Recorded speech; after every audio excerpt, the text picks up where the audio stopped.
عليكم ورحمة الله وبركاته. الحمد لله رب العالمين، نحمده ونستعينه ونؤمن به ونتوكل عليه ونعوذ بالله من شرور أنفسنا ومن سيئات أعمالنا، من يهده الله فلا مضل له ومن يضلله فلا هادي له، وأشهد أن لا إله إلا الله وحده لا شريك له، وأشهد أن محمدا عبده ورسوله أرسله بالهدى ودين الحق ليظهره على الدين كله ولو كره المشركون. اللهم صل على محمد وعلى آل محمد كما صليت على إبراهيم وعلى آل إبراهيم. اللهم بارك على محمد وعلى آل محمد كما باركت على إبراهيم وعلى آل إبراهيم إنك حميد مجيد. أما بعد فإن خير الحديث كتاب الله وخير الهدي هدي محمد صلى الله عليه وسلم وشر الأمور محدثاتها وكل محدثة بدعة وكل بدعة ضلالة وكل ضلالة في النار. أعوذ بالله من الشيطان الرجيم. يا أيها الذين آمنوا اتقوا الله حق تقاته ولا تموتن إلا وأنتم مسلمون. إن أريد إلا الإصلاح ما استطعت وما توفيقي إلا بالله عليه توكلت وإليه أنيب.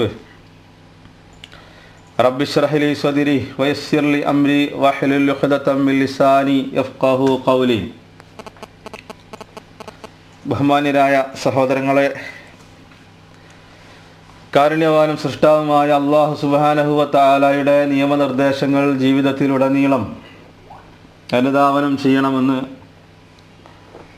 പ്രാവർത്തികമാക്കി ജീവിക്കണമെന്ന് ആമുഖമായി എന്നോടെന്ന പോലെ ഓരോരുത്തരോടും ഓർമ്മിപ്പിക്കുകയാണ്.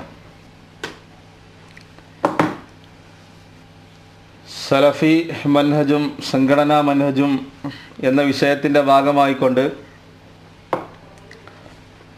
ദഅവ സമിതി ഉന്നയിച്ചുകൊണ്ടിരിക്കുന്ന ആരോപണങ്ങളുടെ നിജസ്ഥിതി എന്താണ് എന്ന് വ്യക്തമാക്കുന്നതിന് വേണ്ടിയിട്ടാണ് നമ്മൾ ഇത്തരത്തിലൊരു പരിപാടി ഇവിടെ സംഘടിപ്പിച്ചിട്ടുള്ളത്.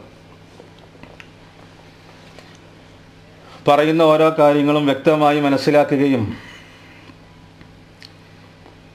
ഹക്കാണ് പറയുന്നത് എങ്കിൽ അത് ഉൾക്കൊണ്ടുകൊണ്ട് ജീവിക്കാൻ ശ്രമിക്കുകയും ചെയ്യണമെന്ന് ആമുഖമായി ഓർമ്മിപ്പിക്കുകയാണ്. സത്യത്തെ സത്യമായി മനസ്സിലാക്കാനുള്ള തൗഫീഖ് അല്ലാഹു നമുക്കെല്ലാവർക്കും പ്രദാനം ചെയ്യുമാറാകട്ടെ. ഇങ്ങനെ പ്രത്യേകമായി ഒരു ടൈറ്റിൽ നൽകിക്കൊണ്ട് ഈ വിഷയം തന്നെ തിരഞ്ഞെടുക്കാനുള്ള കാരണം, 2013 ആഗസ്റ്റ് മാസം മുതൽ ആരംഭിച്ച ഈ കള്ളപ്രചരണങ്ങൾ ഇന്നും തുടർന്നു കൊണ്ടിരിക്കുന്നു എന്നുള്ളത് കൊണ്ടാണ്. ആരോപണം അവസാനിപ്പിക്കാതെ ആരോപണങ്ങൾ ഇന്നും തുടർന്നുകൊണ്ടിരിക്കുന്ന പ്രത്യേകമായ പശ്ചാത്തലത്തിലാണ് ഈ ഒരു വിശദീകരണം സംഘടിപ്പിക്കാൻ നമ്മൾ നിർബന്ധിതരായത്. മാത്രമല്ല, അഹ്ലുസുന്നത്തിൻ്റെ ആദർശത്തെ തെറ്റിദ്ധരിപ്പിക്കുമ്പോൾ അതിനെ ബയാൻ ചെയ്തു കൊടുക്കുക എന്നത് അഹ്ലുസുന്നയുടെ പണ്ഡിതന്മാർ സ്വീകരിച്ചിട്ടുള്ള രീതിയാണ്. അഹ്ലുസുന്നയുടെ ഒട്ടേറെ ആദർശത്തെ ഇവിടെ തെറ്റിദ്ധരിപ്പിച്ചിട്ടുണ്ട്.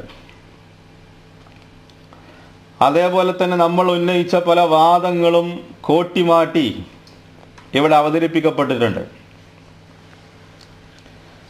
അവ ഇത്തരം ഒരു പരിതസ്ഥിതിയിലാണ് ഈ ഒരു പരിപാടി നമ്മൾ സംഘടിപ്പിക്കുന്നത് എന്ന് നമ്മൾ മനസ്സിലാക്കണം. ദമ്മാജിന്റെ ആദർശം ഇവിടെ പ്രചരിപ്പിക്കാൻ ശ്രമിക്കുന്നു. അതേപോലെ തന്നെ സുബൈർ മങ്കടയോട് വേർപിരിഞ്ഞ സാജിദുമായിട്ട് സക്കരിയ സലാഹിക്ക് ബന്ധമുണ്ട്, സംഘടന വേണ്ട എന്ന വാദമാണ് ഇവിടെ പ്രചരിപ്പിക്കാൻ ശ്രമിക്കുന്നത്. അതേപോലെ തന്നെ ജമാഅത്തെ ഇസ്ലാമിയുടെ ഹാക്കിമിയത്ത് വാദം ഇവിടെ കൊണ്ടുവരാൻ ശ്രമിക്കുകയാണ്. ഇങ്ങനെ ഒരുപാട് ആരോപണങ്ങൾ ഉന്നയിച്ചു. ഇതും ഇതല്ലാത്തതുമായ പിരിക്കാൻ പാടില്ല എന്ന് പറഞ്ഞു, അത് രപ്പത്തരമാണ് എന്ന് പറഞ്ഞു. ഇങ്ങനെ എണ്ണമറ്റ ആരോപണങ്ങളാണ്. ഈ ആരോപണങ്ങളൊന്നും യഥാർത്ഥത്തിൽ ക്ലച്ച് പിടിച്ചിട്ടില്ല. അതുകൊണ്ട് തന്നെ ഇപ്പോൾ ലേറ്റസ്റ്റ് ആയിട്ട് കുറെ ആരോപണങ്ങളുമായിട്ട് ഇവർ രംഗത്ത് വന്നിരിക്കുകയാണ്. ഹദ്ദാദികളാണ്, അതേപോലെ തന്നെ ഖവാരിജികളാണ്, ഹജറുൽ മുബ്തദീന്റെ പേരും പറഞ്ഞ് വീട്ടിലിരിക്കുകയാണ്. ഇങ്ങനെ പുതിയ പുതിയ ആരോപണങ്ങൾ. ഇപ്പോൾ ലൈവായി നിലനിൽക്കുന്നത് ബാലുശ്ശേരിയുടെ ചോറാണ്. ചോറും ചെമ്പാണ് ഇപ്പോൾ ലൈവായിട്ട് നിലനിൽക്കുന്നത്. ഇവിടെ നമ്മൾ ആലോചിക്കേണ്ടത് ഇവരുടെ ആരോപണങ്ങളുടെ പൊള്ളത്തരം. നമ്മൾ ചോറ് വിളമ്പി കൊടുക്കണില്ല എന്ന് ആരോപിക്കുന്ന മുജാഹിദ് ബാലുശ്ശേരിന്റെ മൂക്കിന്റെ ചോട്ടിൽ നമ്മൾ ചോറ് വിളമ്പിയത് മുജാഹിദ് അറിഞ്ഞിട്ടില്ല. ഇൻഷാ അല്ലാഹ് നമ്മൾ ആ വിഷയം അത് വിശദമായി തന്നെ നമ്മളിവിടെ പറയുന്നുണ്ട്. അതിൻ്റെ ചുറ്റുഭാഗത്തുനിന്ന് അന്വേഷിച്ചാൽ മതി, നമ്മൾ ചോറ് വിളമ്പിയിട്ടുണ്ടോ അല്ലേ എന്നുള്ളത് അറിയാൻ പറ്റും. യഥാർത്ഥത്തിൽ ഇവർ സ്വീകരിച്ചിരിക്കുന്ന പുതിയൊരു നിലപാട് എന്താണ് അറിയോ? ഇല്ലാത്ത വാദം ഉന്നയിച്ചിട്ട് അതിന് മറുപടി പറയാം. നമുക്കില്ലാത്ത വാദങ്ങൾ പറയാ, എന്നിട്ട് അതിന് മണിക്കൂറുകളോളം അതിനെ ഗണ്ണിച്ചുകൊണ്ട് സംസാരിക്കുക. തേനി ഖുറാഫികളുടെ ഒരു സ്റ്റൈലിലാണ് ഇവർ പോയിക്കൊണ്ടിരിക്കുന്നത് എന്നുള്ളത് നമ്മൾ മനസ്സിലാക്കണം. പണ്ട് മുജാഹിദ് പ്രസ്ഥാനത്തെ ഖുറാഫികൾ നേരിട്ടിരുന്നത്, കാരണം അവരുടെ കയ്യിൽ ആദർശമില്ലാത്തത് കൊണ്ട് തന്നെ ഖുറാഫികൾ നമ്മളെ നേരിട്ടിരുന്നത് ഈ ഒരു സ്റ്റൈലിലായിരുന്നു.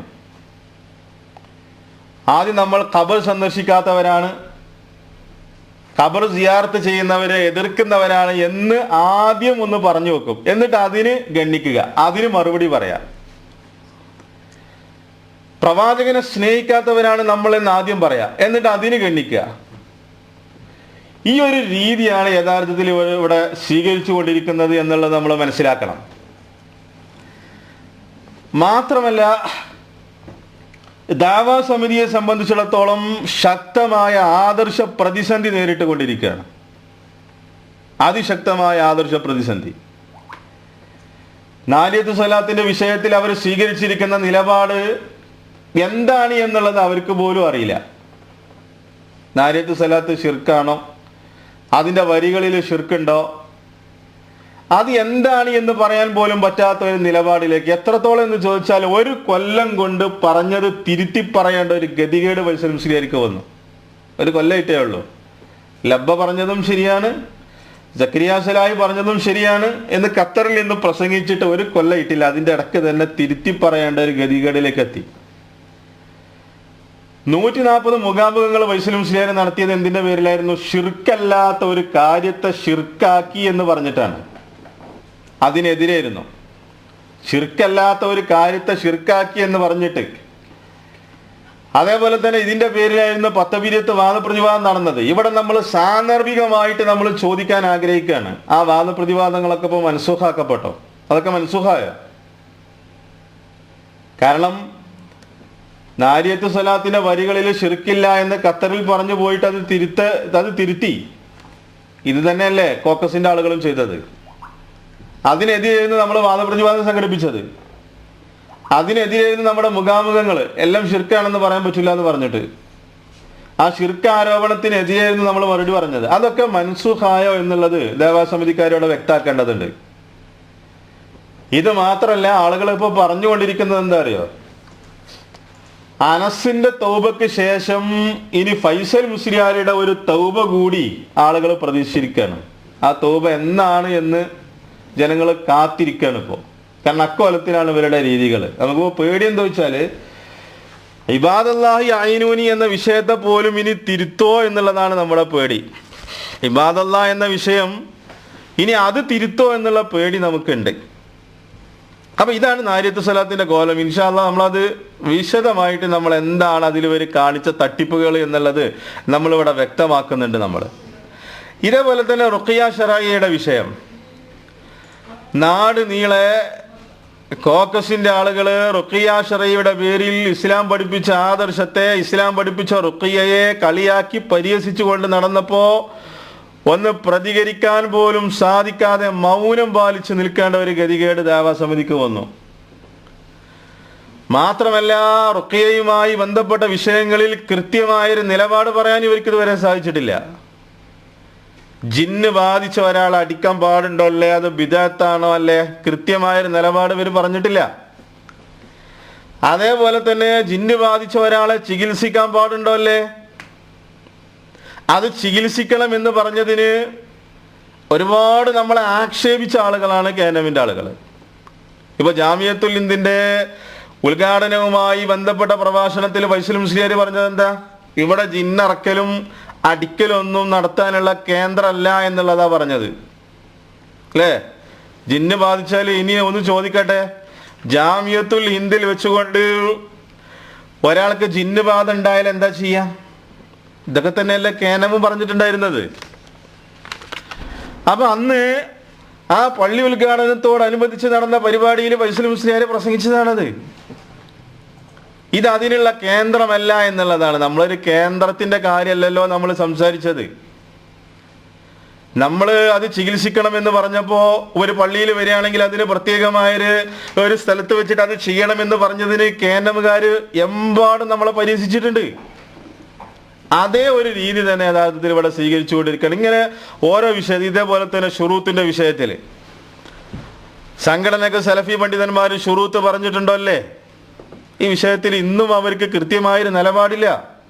ചില ആളുകൾ പറയും ഷുറൂത്ത് ഉണ്ട്, വേറെ ചില മദനിമാർ പറയും ഞാൻ ഇന്റർനെറ്റ് മൊത്തം തപ്പി, പക്ഷെ അങ്ങനെ സംഘടനക്ക് ഷുറൂത്തുകൾ ഉണ്ട് എന്നുള്ളത് ഞാൻ കണ്ടിട്ടില്ല. ഈ രൂപത്തിൽ ആദർശപരമായ വിഷയങ്ങളിലോ സംഘടനാപരമായ വിഷയങ്ങളിലോ കൃത്യമായ യാതൊരുവിധ നിലപാടുമില്ലാതെ ഈ ദഅവാ സമിതിക്കാരായ ആളുകൾ മുന്നോട്ട് പോയിക്കൊണ്ടിരിക്കുകയാണ്, ഇരുട്ടിൽ തപ്പിക്കൊണ്ടിരിക്കുകയാണ് എന്നുള്ളത് നമ്മൾ മനസ്സിലാക്കണം. ഇങ്ങനെ ഒരു വിഷയങ്ങളിലും ഇതേപോലെ തന്നെ പറഞ്ഞത് പലതും തിരുത്തി പറയേണ്ട ഗതികേട്, ഇങ്ങനെ പലതും ഇവിടെ സംഭവിച്ചു. ഇവിടെ നമുക്ക് മനസ്സിലാക്കാൻ സാധിക്കുന്നത് യഥാർത്ഥത്തിൽ ഇവിടെ നടന്നുകൊണ്ടിരിക്കുന്നത് സലഫി മൻഹജ് അല്ല, മറിച്ച് സംഘടന മൻഹജ് മാത്രമാണ് എന്നുള്ളത് നമ്മൾ മനസ്സിലാക്കണം.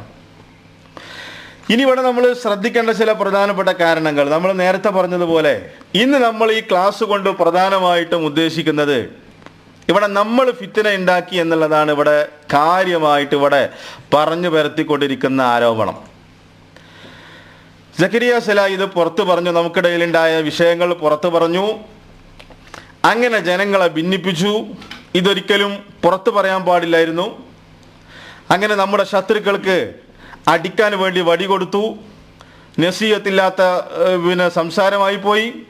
അതേപോലെ തന്നെ ഹിക്മത്തില്ല, സജീവമായിട്ട് മുന്നോട്ട് പോയിക്കൊണ്ടിരിക്കുന്ന ദഅവാ സമിതി, ഈ വമ്പിച്ച ഈ മഹത്തായ ദഅവാ സമിതിയെ, അതേപോലെ തന്നെ ഈ ദഅവാ കൂട്ടായ്മയെ പൊളിക്കാൻ വേണ്ടി ശ്രമിച്ചു.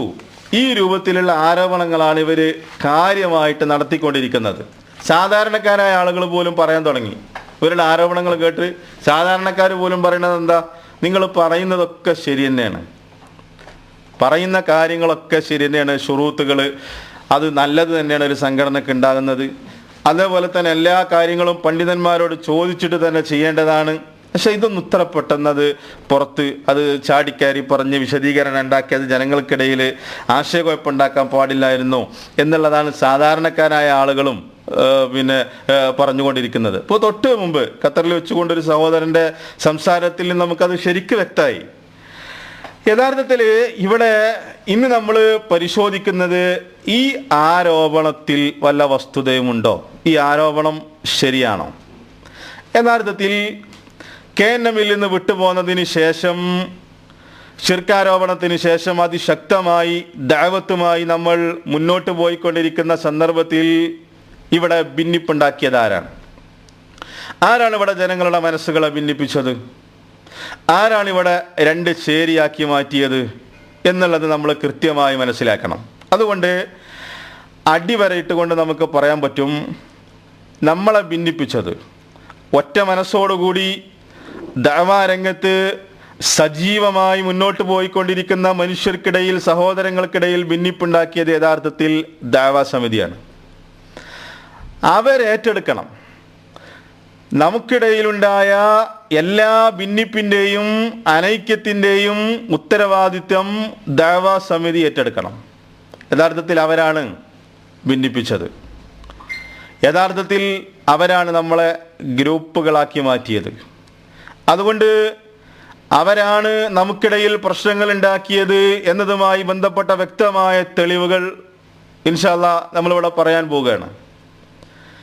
ഇതിവിടെ പ്രത്യേകമായി പറയാനുള്ള കാരണം, ഈ തെറ്റിദ്ധാരണയുമായി നടക്കുന്ന ഒരുപാട് സഹോദരങ്ങൾ ഉണ്ട് എന്നുള്ളത് കൊണ്ട് തന്നെ ഈ വിഷയം നമ്മളൊന്ന് ഇവിടെ വിശദീകരിക്കുകയാണ്. നമുക്ക് സംസാരിക്കാനുള്ളത് സംഘടനാ തഖ്ലീദ് ബാധിക്കാത്ത ഒരുപാട് സഹോദരങ്ങൾ നമുക്കിടയിലുണ്ട്. ഇപ്പോൾ സിറാജുൽ ഇസ്ലാമിൻ്റെ പ്രഭാഷണം നടന്ന സന്ദർഭത്തിൽ സംഘടനയിലുള്ള ആളുകൾ പോലും നമ്മളെ വിളിച്ചിട്ട് പറഞ്ഞു, നിങ്ങളതിന് മറുപടി കൊടുക്കണം, നിങ്ങളതൊന്ന് വിശദീകരിക്കണം. കാരണം സലഫിയത്തിനെതിരായിട്ട് ഒരുപാട് കാര്യങ്ങൾ അതിൽ പറഞ്ഞിട്ടുണ്ട് എന്നുള്ളത് പല സംഘടനയിൽ ഉള്ള ആളുകൾ തന്നെ, മുഖ്ലിസീങ്ങളായ ഇഖ്ലാസുള്ള ആളുകൾ തന്നെ നമ്മളെ വിളിച്ച് പലരും അത് പറഞ്ഞിട്ടുണ്ട്. അപ്പം നമുക്ക് സംസാരിക്കാനുള്ളത് ഈ തഖ്ലീദ് ബാധിക്കാത്ത, അതിപ്പോൾ ഏറ്റവും വലിയ പ്രശ്നം എന്താ, മദ്ഹബ് തഖ്ലീദിനെ എതിർത്ത, അതേപോലെ തന്നെ ബാക്കിയുള്ള എല്ലാ തഖ്ലീദിനെയും എതിർത്ത് പോകുന്ന നമുക്ക് ബാധിച്ചിട്ടുള്ള വളരെ പ്രധാനപ്പെട്ട ഏറ്റവും പ്രധാനപ്പെട്ട തഖ്ലീദാണ് സംഘടനാ തഖ്ലീദ്. സംഘടന എന്ത് പറഞ്ഞോ അത് അംഗീകരിക്കുക എന്നുള്ള ഒരു രീതിയിലേക്ക് ആളുകൾ എത്തിപ്പോയിക്കൊണ്ടിരിക്കുകയാണ്. അതുകൊണ്ട് ഇവിടെ നമുക്ക് മനസ്സിലാക്കാനുള്ളത്, നമ്മൾ പറയാൻ പോകുന്ന കാര്യം, ഇവിടെ ജനങ്ങളെ, നമ്മുടെ ഇസ്ലാഹി പ്രവർത്തകരെ, നമ്മുടെ സലഫി പ്രവർത്തകരെ തമ്മിൽ യഥാർത്ഥത്തിൽ ഭിന്നിപ്പിച്ചത് ദഅവാ സമിതിയുടെ ആളുകളാണ്. ഇനി പറയാൻ പോകുന്ന പോയിന്റുകൾ നിങ്ങൾ നോട്ട് ചെയ്യണം. ഇനി പറയാൻ പോകുന്ന നമ്മൾ കുറച്ച് ഡേറ്റുകളാണ്. അതേപോലെ തന്നെ ഇവർ ഭിന്നിപ്പുണ്ടാക്കി, നമ്മളെ ചേരിയാക്കി, നമുക്കിടയിലുള്ള ഐക്യത്തെ തകർത്തു എന്നതിൻ്റെ ചില തെളിവുകളാണ്. സാധാരണക്കാർക്ക് വേണ്ടിയിട്ടാണ് നമ്മൾ ഈ കാര്യം പറയുന്നത്. കാരണം ഈ കാര്യങ്ങളൊക്കെ പറഞ്ഞിട്ട് നമ്മളൊരു സംഘടന ഉണ്ടാക്കിയിട്ട് അതിന് മെമ്പർഷിപ്പ് തരാൻ ഞങ്ങളെ കയ്യിൽ മെമ്പർഷിപ്പ് ഒന്നുമില്ല. അപ്പോൾ ഈ വിഷയങ്ങൾ സാധാരണക്കാരെ ഒന്ന് ബോധ്യപ്പെടുത്തുക എന്നത് മാത്രമാണ് ഈ സന്ദർഭത്തിൽ നമ്മൾ ഉദ്ദേശിച്ചിട്ടുള്ളത്. അതുകൊണ്ടൊരല്പം ചരിത്രം നമ്മൾ ഈ വിഷയത്തിൽ മനസ്സിലാക്കണം. നോട്ട് ചെയ്യേണ്ട ഡേറ്റ്, സക്കരിയ സലാഹി ഈ വിഷയം ആദ്യമായിട്ട് ഇത് പബ്ലിക്കിൽ പ്രസംഗിച്ചത് ഡിസംബർ 18-നാണ്. ഇത് തുറന്നു പറഞ്ഞപ്പോഴാണ് ആകെ വിഷയമായത്, ഒച്ചപ്പാടായത്, ബഹളായത്. സലാഹി ഫിത്നക്കാരനാണെന്ന് പറഞ്ഞത്, ഇത് മറ്റൊരു റൂട്ടിലേക്ക് കൊണ്ടുപോകുകയാണെന്ന് പറഞ്ഞത്, ഇത് നസീഹത്തില്ലാത്ത വർത്താനായി പോയി എന്ന് പറഞ്ഞത്, ഹിക്മത്തില്ലാത്ത സംസാരമായി എന്ന് പറഞ്ഞത്, ഇങ്ങനെ എണ്ണമറ്റ ആരോപണങ്ങൾ. ഈ ഡിസംബർ 18 എന്ന തീയതി നിങ്ങളുടെ മനസ്സിലുണ്ടാകണം. ഈ ക്ലാസിൻ്റെ അവസാനം വരെ ഡിസംബർ 18-ന് ഇതാദ്യമായി ഇത് പബ്ലിക്കിൽ ജനങ്ങളോട് കാര്യം വിശദീകരിച്ച അന്നാണ്. ഇനി നമ്മൾ ഒരല്പം ചരിത്രത്തിൽ ഒരല്പം മാസങ്ങൾ നമ്മൾ പുറകിലേക്ക് പോകുന്ന ഒരു ഫ്ലാഷ് ബാക്ക്. എന്താണ് ഈ വിഷയം? 2013 ഡിസംബർ 18. ഇന്നൊരല്പം ചരിത്രം. ഇവിടെ നേരത്തെ പറഞ്ഞതുപോലെ 2 ആരോപണങ്ങളാണല്ലോ പ്രധാനമായിട്ട് നിലനിൽക്കുന്നത്. ഒന്ന്, ഈ വിഷയം നേരിട്ട് പറയണമായിരുന്നു എന്നുള്ളതാണ്. ഇതിൻ്റെ ഉത്തരവാദപ്പെട്ട ആളുകളോട് സലാഹി നേരിട്ട് പറയണമായിരുന്നു. അതാണ് ഒന്ന്. നേരിട്ട് പറയാതെ എന്ത് ചെയ്തു? അത് പബ്ലിക്കിൽ പറഞ്ഞു, പ്രശ്നമാക്കി എന്നുള്ളതാണ്. അതുകൊണ്ട് ഒരു കാര്യം തെളിവ് സഹിതം, കാരണം വിഷയത്തെ പഠിക്കാനും അതേപോലെ തന്നെ വിഷയത്തെ മനസ്സിലാക്കാനും ആഗ്രഹിക്കുന്ന ആളുകൾക്ക് വേണ്ടിയിട്ട് അതിൻ്റെ തെളിവുകളൊന്നും ഉദ്ധരിക്കുകയാണ്. ഈ വിഷയം നമുക്ക് ഇടയിൽ നമ്മൾ ശ്രദ്ധിക്കേണ്ട, ആദർശപരമായും സംഘടനാപരമായും ശ്രദ്ധിക്കേണ്ട ചില കാര്യങ്ങളെക്കുറിച്ച് സലാഹി ഈ വിഷയം നേരിട്ട് നമ്മുടെ സംഘടനയിൽ ഫൈസൽ മുസ്ലിയാരോട് അത് നേരിട്ട് തുറന്നു പറഞ്ഞിട്ടുണ്ട്. അത് തുറന്നു പറഞ്ഞത് ഡിസംബർ 18-ന് ശേഷമല്ല, അത് തുറന്നു പറഞ്ഞത് ശവ്വാലിൽ അത് തുറന്നു പറഞ്ഞിട്ടുണ്ട്. ഈ ഡേറ്റ് നിങ്ങൾ മനസ്സിലാക്കിക്കോ. ശവ്വാൽ മാസത്തിൽ 2013 ശവ്വാലിൽ ഈ വിഷയങ്ങൾ നമ്മൾ ഇനി 2013 ശവ്വാലിൽ ഈ വിഷയങ്ങൾ ഇനി നമ്മളുടെ സംഘടന എങ്ങനെ മുന്നോട്ട് പോകണം, അതേപോലെ തന്നെ ആദർശപരമായി നമ്മൾ ശ്രദ്ധിക്കേണ്ട കാര്യങ്ങൾ, സംഘടനാപരമായി നമ്മൾ ശ്രദ്ധിക്കേണ്ട കാര്യങ്ങൾ, അതേപോലെ തന്നെ സ്പാൻ ഹോട്ടലിൽ നടന്ന ചർച്ച, അതുമായിട്ട് ബന്ധപ്പെട്ട കാര്യങ്ങൾ, നമ്മൾ സംഘടനയിൽ സ്വീകരിക്കേണ്ട പണ്ഡിതന്മാർ നേതൃത്വത്തിൽ വരണം, ഇങ്ങനെയുള്ള നമ്മുടെ സംഘടനയിൽ ശ്രദ്ധിക്കേണ്ട കാര്യങ്ങളെക്കുറിച്ച് സലാഹി അത് നേരിട്ട് പബ്ലിക്കിൽ പറഞ്ഞതല്ല. നന്നായിട്ട് മനസ്സിലാക്കിക്കോ. ശവ്വാലിൽ അത് നേരിട്ട് പറഞ്ഞു. ഇതെന്തിനാണ് പറയുന്നത് അറിയോ?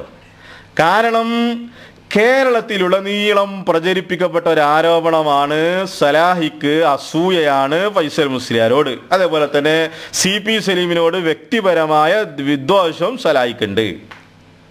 അതുകൊണ്ടാണ് ഇത് പ്രത്യേകമായിട്ട് പറയാനുള്ള കാരണം. ഇങ്ങനെ ഫൈസൽ മുസ്ലിയാരോട് ഒരു വ്യക്തിപരമായ ഒരു അസൂയ. ഇപ്പോൾ 140-140-ലധികം മുഖാമുഖങ്ങൾ നടത്തി. ഫൈസൽ മുസ്ലിയാർ സംഘടനയുടെ മുൻനിരയിലേക്ക് വന്നു. അപ്പം അതുകൊണ്ട് സലാഹിക്ക് അസൂയ ഏതാണ്, ഇതൊക്കെയാണല്ലോ പറഞ്ഞ് പ്രചരിപ്പിക്കുന്നത്. ഞാനൊന്ന് ചോദിക്കട്ടെ, അങ്ങനെ ഒരു അസൂയ ഉണ്ടായിരുന്നെങ്കിൽ, വ്യക്തിപരമായ വിദ്വേഷം ഉണ്ടായിരുന്നെങ്കിൽ ഈ കാര്യം അയാളോട് തന്നെ നേരിട്ട് പറയോ? അത് വേറെ ആളുകളോട് പറഞ്ഞിട്ട് സംഘടനയിൽ ഫിത്തിന ഉണ്ടാക്കാനല്ലേ ശ്രമിക്കുക.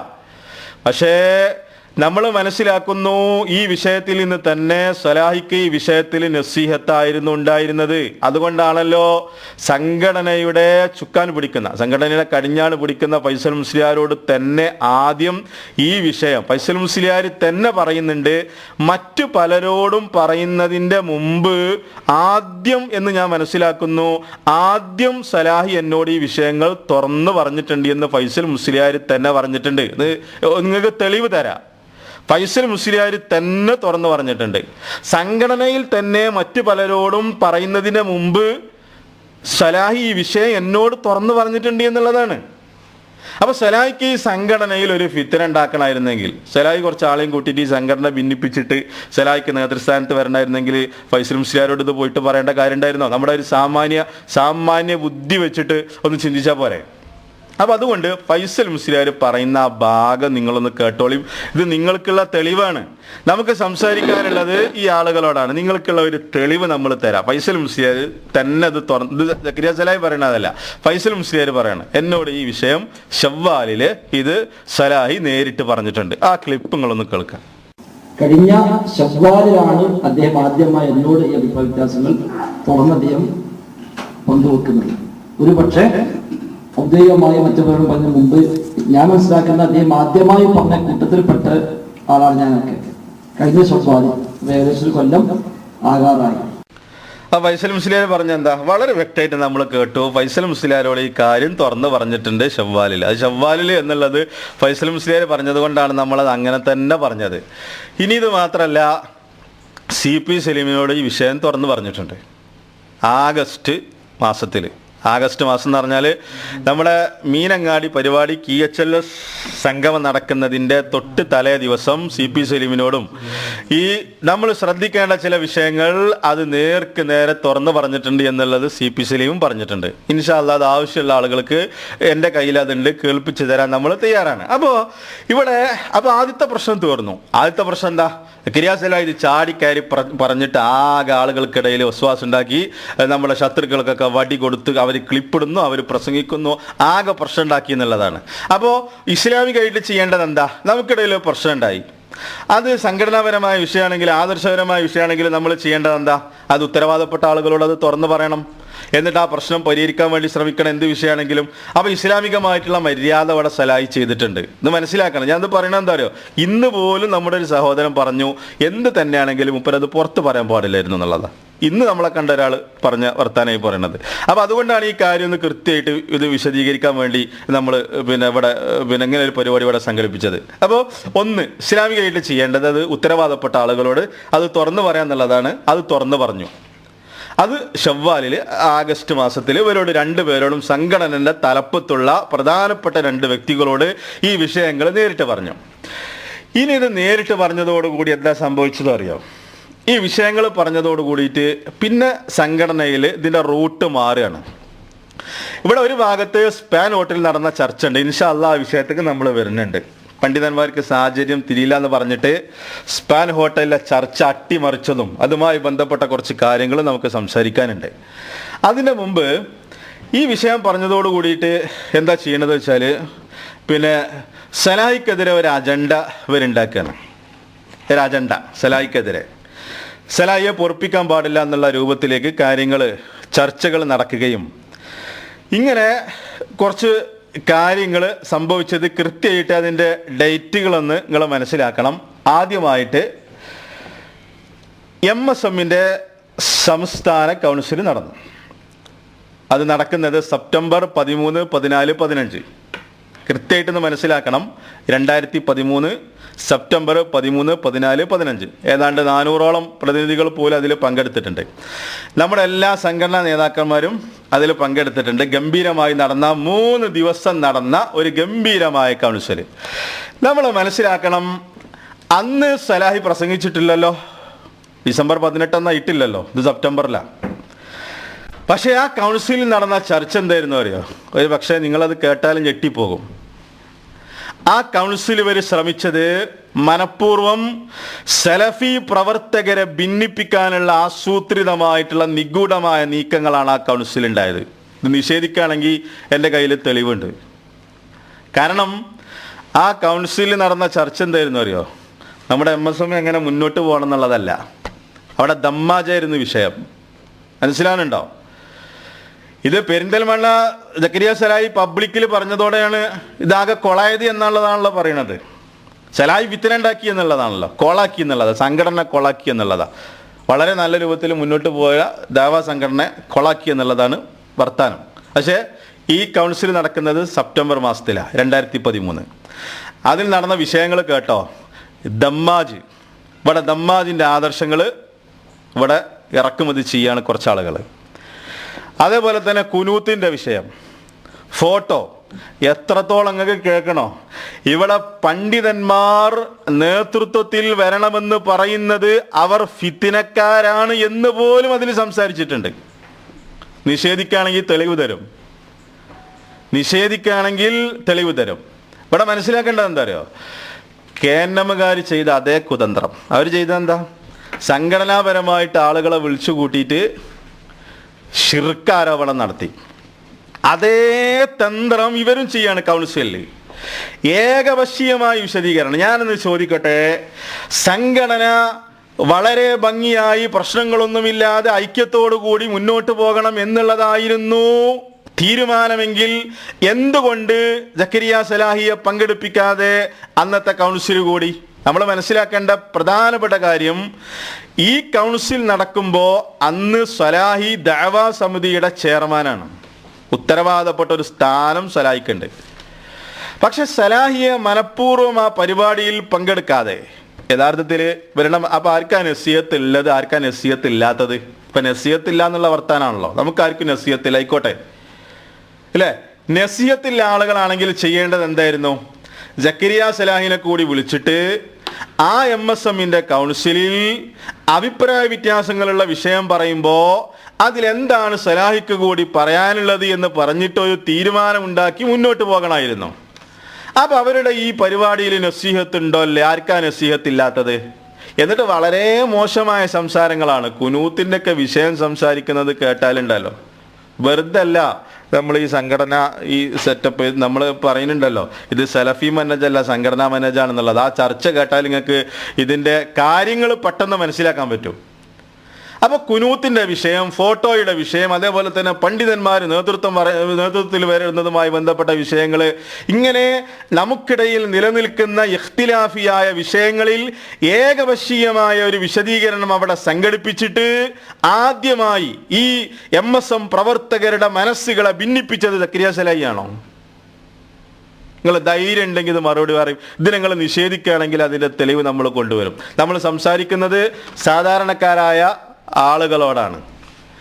ഇങ്ങനെ ആ കൗൺസിലിൽ വെച്ചിട്ട് സലാഹിക്കെതിരെ എന്താ പറഞ്ഞത് അറിയോ?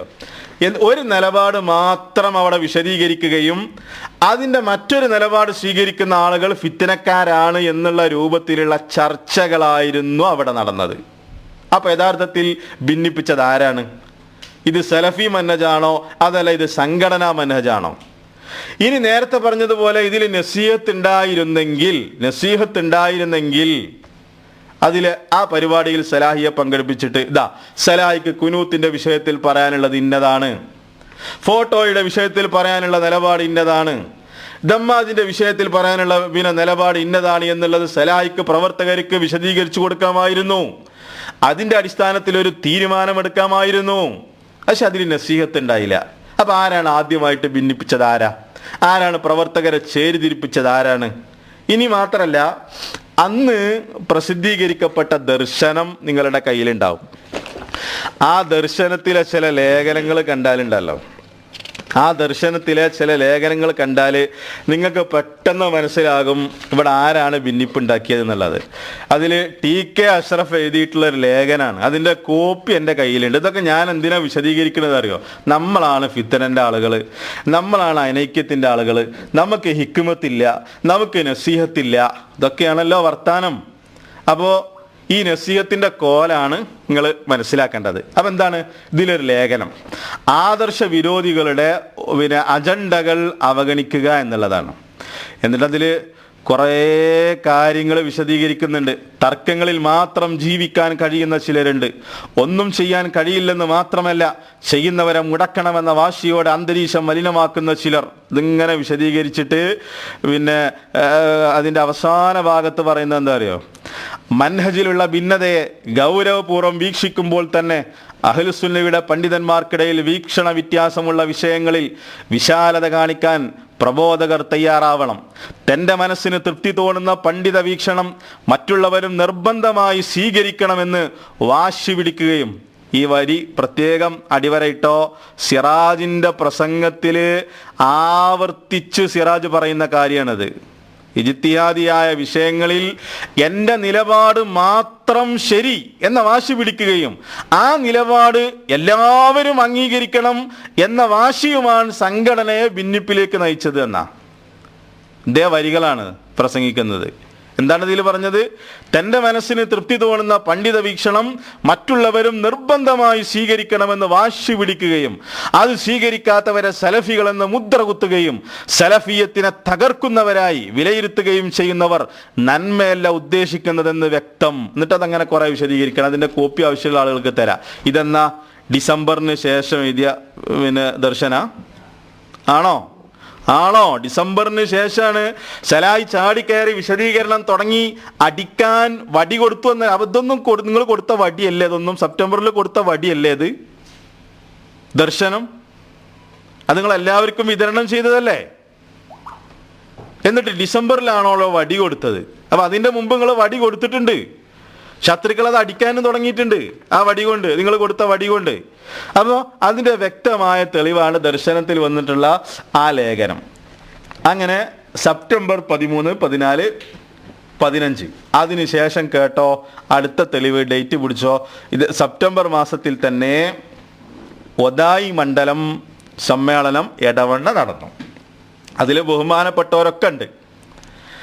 അതിൽ PN ഉണ്ട്, സാബിർ നവാസ് ഉണ്ട്, ഇങ്ങനെ എല്ലാ ആളുകളുണ്ട്. അവിടെ എന്തായിരുന്നു സംസാരം എന്ന് പറയുക? ദമ്മാജ് തന്നെയായിരുന്നു വിഷയം. ദമ്മാജ് തന്നെ. ആ പ്രസംഗം കേട്ട നമ്മുടെ പല MSMന്റെ ജില്ലാ ഭാരവാഹികൾ പോലും നമ്മുടെ പ്രവർത്തകർക്ക് വിളിച്ചിട്ട് ചോദിച്ചു, സംഘടന വേണ്ട എന്നാണോ സക്കരിയ സലായിൻ്റെ വാദം എന്ന് ചോദിച്ചിട്ടുണ്ട്. മനസ്സിലാക്കേണ്ട കാര്യമാണിത്. ഈ കൗൺസിലുകളിലും ഈ പരിപാടികളിലും പങ്കെടുത്ത ആളുകൾ. അപ്പോൾ ഇവിടെ ആരാ ഭിന്നിപ്പിച്ചത്? ഇവിടെ സലഫി പ്രവർത്തകരെ ചേരിയാക്കിയത് ആരാണ്? തെളിവുകളാണ് ഇവിടെ ഉദ്ധരിക്കുന്നത്. ഇനി അതിന് ശേഷം കേട്ടോ, ഡിസംബർ 1 മഞ്ചേരിയിൽ നടന്ന മീറ്റിംഗ്. അതേപോലെ തന്നെ ഡിസംബർ 8 മഞ്ചേരിയിലും കോഴിക്കോടും അന്ന് മീറ്റിംഗ് നടന്നിട്ടുണ്ട്. മഞ്ചേരിയിൽ ആനക്കയത്ത് വെച്ചിട്ട് MSMന്റെ ഏതാണ്ട് 300ഓളം കുട്ടികൾ അതിൽ പങ്കെടുത്തിട്ടുണ്ട്. അതിലൊക്കെ സലാഹിയെ പച്ചക്ക് തിന്നാണ്. അതേപോലെ തന്നെ കോഴിക്കോട് നടന്ന ദഅവാ സമിതിയുടെ മീറ്റിംഗ്. ഇതൊക്കെ തെളിവുകളാണ്.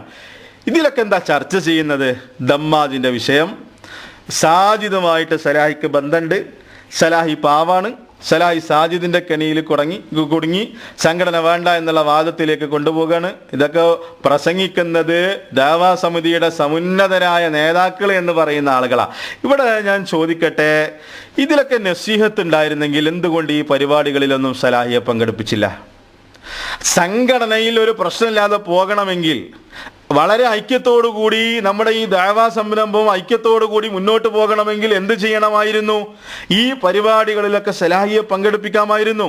സലാഹിക്ക് പറയാനുള്ള വിശദീകരണത്തിന് അവസരം കൊടുക്കാമായിരുന്നു. എന്നിട്ട് നമുക്ക് കാര്യങ്ങൾ രമ്യമായി പരിഹരിക്കാമായിരുന്നു. പക്ഷെ അതിനു പകരം മനഃപൂർവ്വം ഇത്തരത്തിലുള്ള വിഷയങ്ങൾ പ്രവർത്തകർക്കിടയിൽ വലിച്ചിട്ട് ആ പ്രവർത്തകരെ ശരിക്ക് മസ്തിഷ്ക പ്രക്ഷാളനം നടത്തിക്കൊണ്ട് അതാ ശരിക്കുണ്ടായത്. ആ രൂപത്തിൽ മനഃപൂർവ്വം ഒരു ചേരി അവരുണ്ടാക്കിയെടുത്തു. ഇതൊക്കെ ഡിസംബറിൻ്റെ മുമ്പാ.